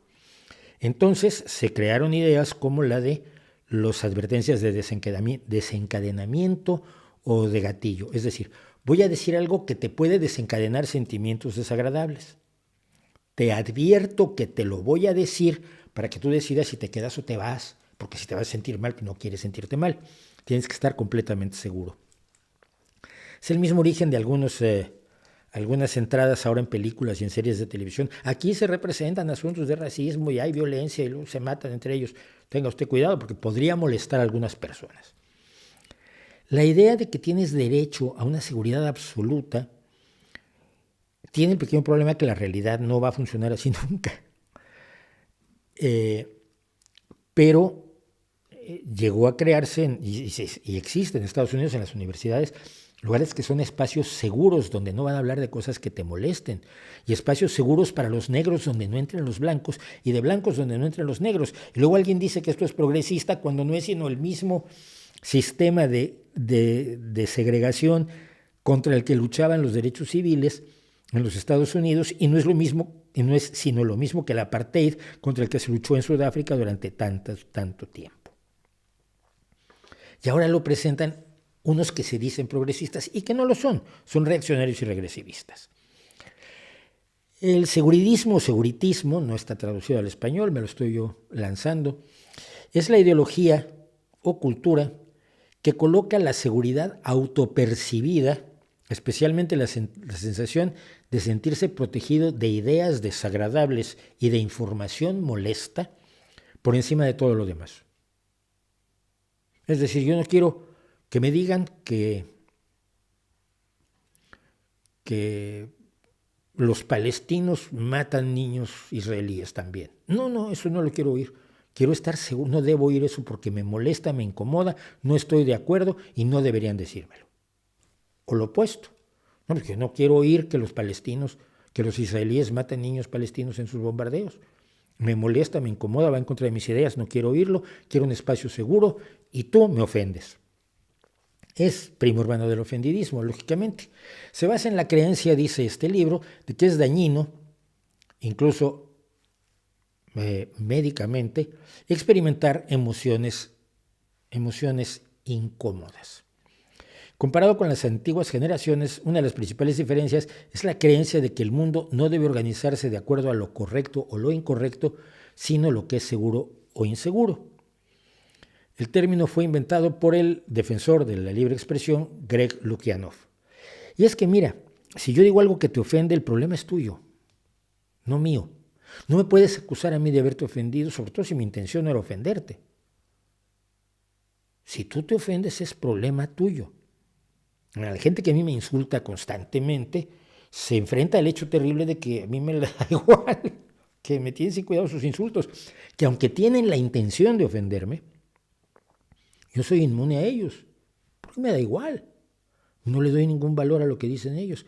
Pero quien quiere seguridismo, quien cree en el seguridismo, espera que todos los demás actúen de modo tal que se ajusten a su sensación de seguridad.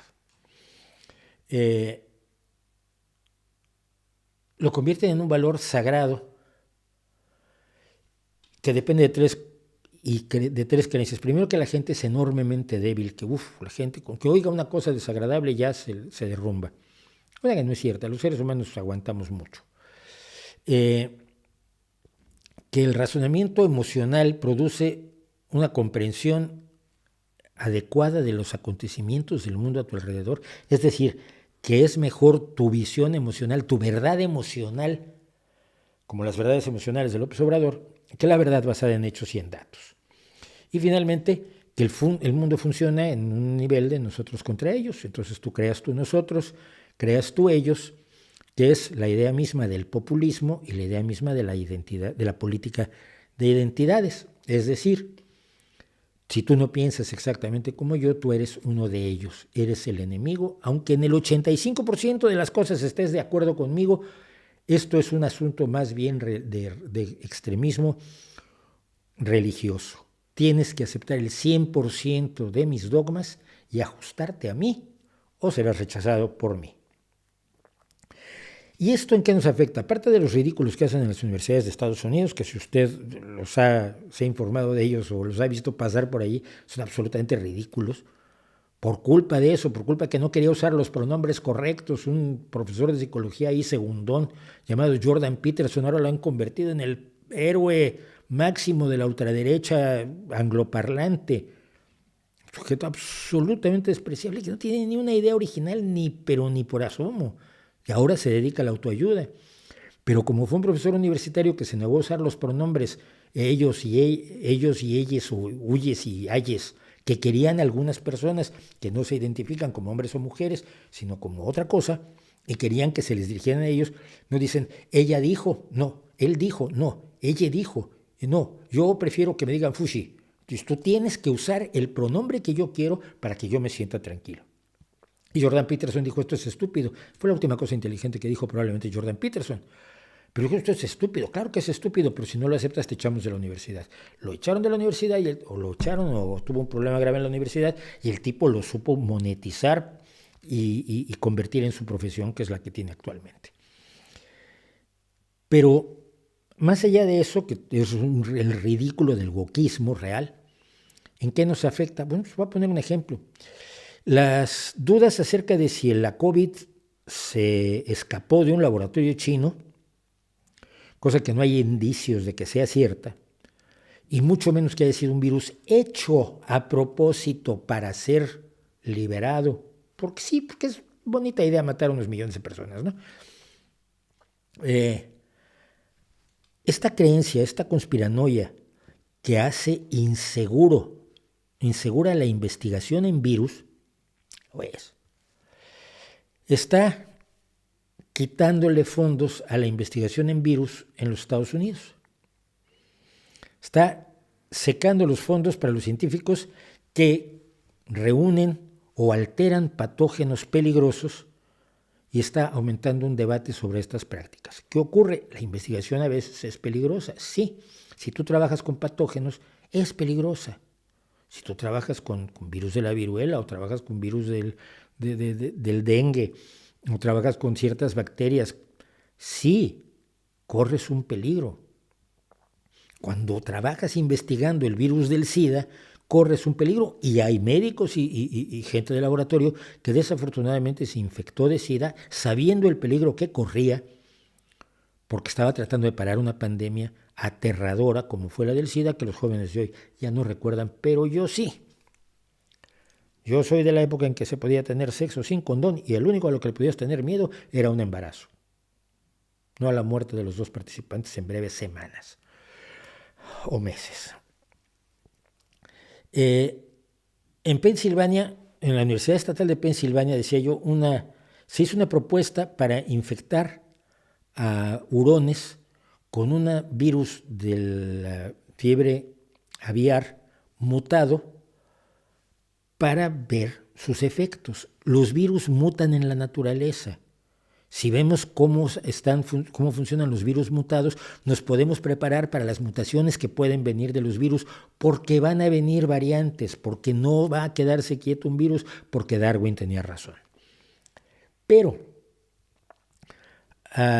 aunque la propuesta de la Universidad de Pensilvania con este virus aprobó la revisión más rigurosa de bioseguridad del gobierno federal, los institutos nacionales de salud dijeron que no, porque había ahí un peligro, y Troy Sutton, que fue el científico que estaba proponiendo estos estudios, dijo que los oficiales de la salud se refirieron a la controversia pública sobre la fuga del laboratorio chino para decirle que hiciera otro tipo de experimentos.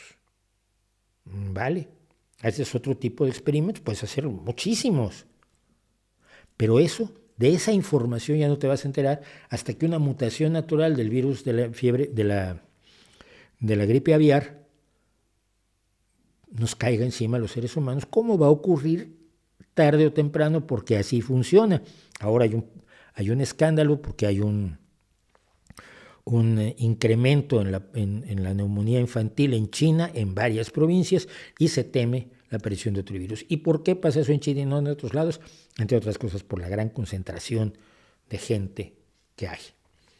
Bueno, en Washington, los funcionarios de desarrollo internacional le quitaron este verano el dinero, $125 millones, a un programa diseñado para recolectar virus animales en varios continentes, porque 2 senadores republicanos, no sé si el seguridismo es cosa de los progres y de los wokes, 2 senadores republicanos exigieron que se detuviera el proyecto, porque ¿cómo van a reunir virus si luego ese virus viene y me pega a mí? En los Estados Unidos, cerca de 12 virólogos, algunos de ellos que hablaron de modo anónimo para evitar ser cancelados por la derecha o por la izquierda y poner en peligro su financiamiento o su propia carrera profesional, describieron una retirada en general de la profesión de los experimentos delicados y que han dejado incluso de proponer ese trabajo porque los planes de investigación no eran aprobados nunca. Un virólogo dijo que los administradores de la universidad le habían pedido que sacara su nombre de un estudio que hizo con un colega en China, porque claro, si él trabaja con un chino, pues va a resultar que tiene que ver seguramente con el virus de la COVID que se escapó del supuesto laboratorio, que supuestamente se escapó del laboratorio de Wuhan, porque claro, China es del tamaño de mi barrio, ¿no? No es defensible la idea del riesgo por el riesgo mismo. Hace poco me metí en un lío así porque dije yo que un tipo estaba promoviendo la escalada libre en solitario. Yo decía, hombre, esto no se debe promover entre jóvenes. Yo fui escalador de roca. Yo siempre creí que había que usar seguros, que la escalada libre está muy bien cuando estás a 2 metros del suelo y el suelo es lodoso y fangoso, y entonces pues, si caes, no te matas. pero que la escalada libre de la nariz del capitán en Yellowstone no es una buena idea, porque bueno, ya han muerto 30 personas ya que se han desprendido, pensando que eran mejores escaladores de lo que eran, se han desprendido y se han matado. No creo yo creo que hay que tener la máxima seguridad posible, pero no tanta que te ponga en peligro. No tanta que te impida salir a la calle, como le ocurre a los germófobos. Las personas que tienen miedo a los gérmenes están buscando su seguridad por encima de todo, pero al final acaban cancelando su vida y muchas veces la de sus familias y de las personas cerca de ellos y de las personas a las que quieren o que ellos o a los que los quieren a ellos. Son personas donde el afán de seguridad se ha convertido en un miedo paralizante.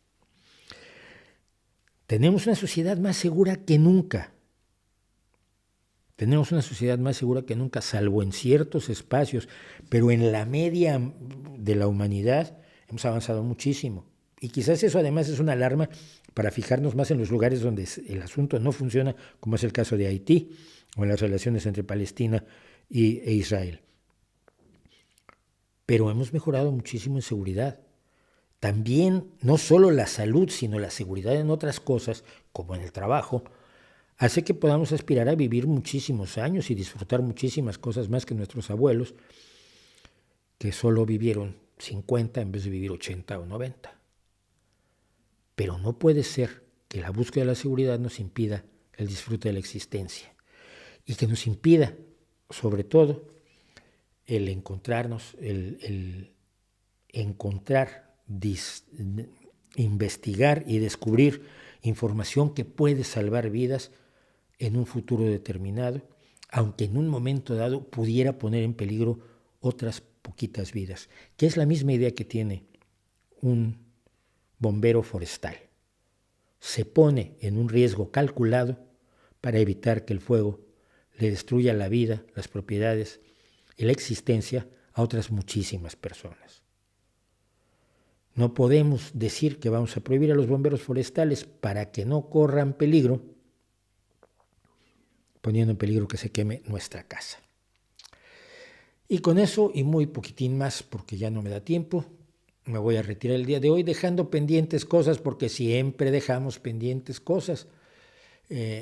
Yo sé que siempre dejamos pendientes cosas, lo siento. Por ejemplo, el caso de los niños de Ucrania, el secuestro de los niños de Ucrania, de lo que yo quería hablar el día de hoy, pero me parece grave y desafortunadamente va a seguir ocurriendo, así que lo pasamos para la semana que viene junto con otros muchos temas que hemos ido dejando atrás.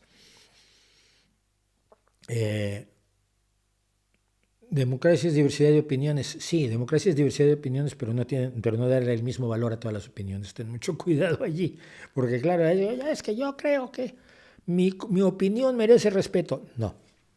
No. Tu opinión no merece respeto. Estoy viendo cosas por ahí, porque un sujeto llamado Guillermo Soto, por lo visto, se apoderó del chat hoy y ya no. ¿Por qué todos los candidatos de la ultraderecha parecen hombres lobos vampiros? ¿Tienen problemas con el peluquero? No lo sé, pero ahora que el Geert Wilders ganó en Holanda, en Países Bajos más bien, yo también me quedé como otro de los pelos raros, ¿no?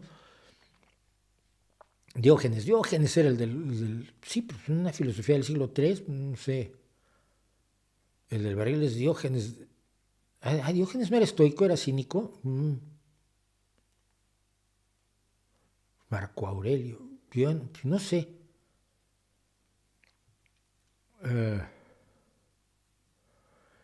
¿Qué político latinoamericano contemporáneo admiras? Hasta sí, a ver, a ninguno del todo.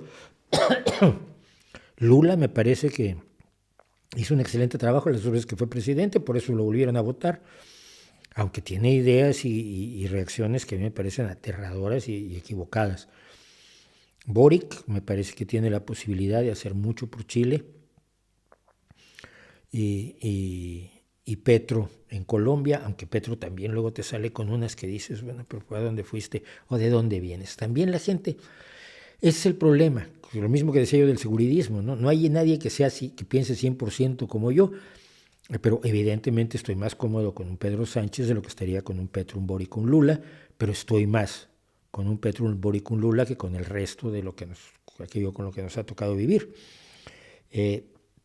Incluso de los Kirchner, por supuesto.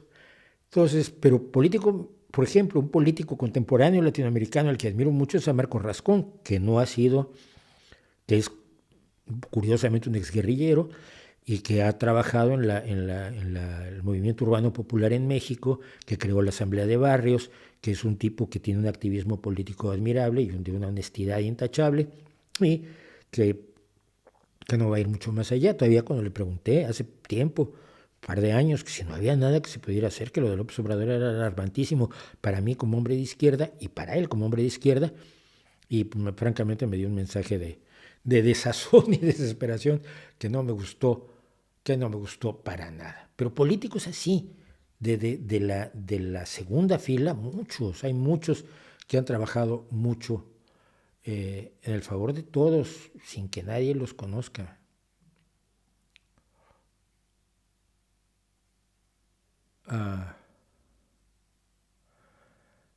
Dejen, de veras, Guillermo, no te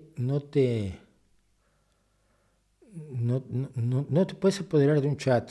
Digo, por los demás, que tu discusión con Sebastián puede ser muy bonita, pero los demás no tienen necesidad de esto. Porfirio Díaz era un dictador, sí era un dictador. Se ha dicho en México que fue el mejor presidente de México, siempre lo han querido defender así, el PAN, los sinarquistas y toda la gente que creía primero que nada, en la supremacía, por supuesto, de la Iglesia Católica, porque de Porfirio Díaz echa para atrás en la práctica las leyes de reforma, y porque crea el progreso para unos pocos. Ahí puso los ferrocarriles, pero los ferrocarriles beneficiaban a unos pocos. No fue algo que beneficiara a todo el país, ya cuando los revolucionarios los tomaron fue otra cosa. Pero Porfirio Díaz era un dictador, era un absoluto dictador, que entendía que México no estaba listo para la democracia, y a mucha gente se le olvida que el prolegómeno de la revolución es cuando en una entrevista con Krill, un periodista estadounidense, Porfirio Díaz dice que México ya está listo para la democracia. Y entonces vienen las siguientes elecciones donde Madero se presenta contra él, y Madero gana y le hace fraude electoral. Entonces la gente se levanta en armas. Porque Porfirio Díaz reconoce que había estado ocupando el lugar de la democracia, porque México no estaba listo para la democracia, y ahora pues ya estaba. Y resultó que no estaba, ¿no? O sea, por lo menos él no estaba listo para la democracia. Bueno, son las 10 de la noche, queda un montón de chat que no voy a ver. Les quiero agradecer muchísimo que me hayan acompañado, les quiero agradecer muchísimo que estén aquí, que hablen, aunque a veces lo del chat a veces me parece que... O sea, el chat es para chatear conmigo, ¿no? Fundamentalmente para comentar cosas, pero no para pelearse entre ustedes, porque no le veo mucho sentido. No están logrando nada, y no se van a volver a ver en la vida.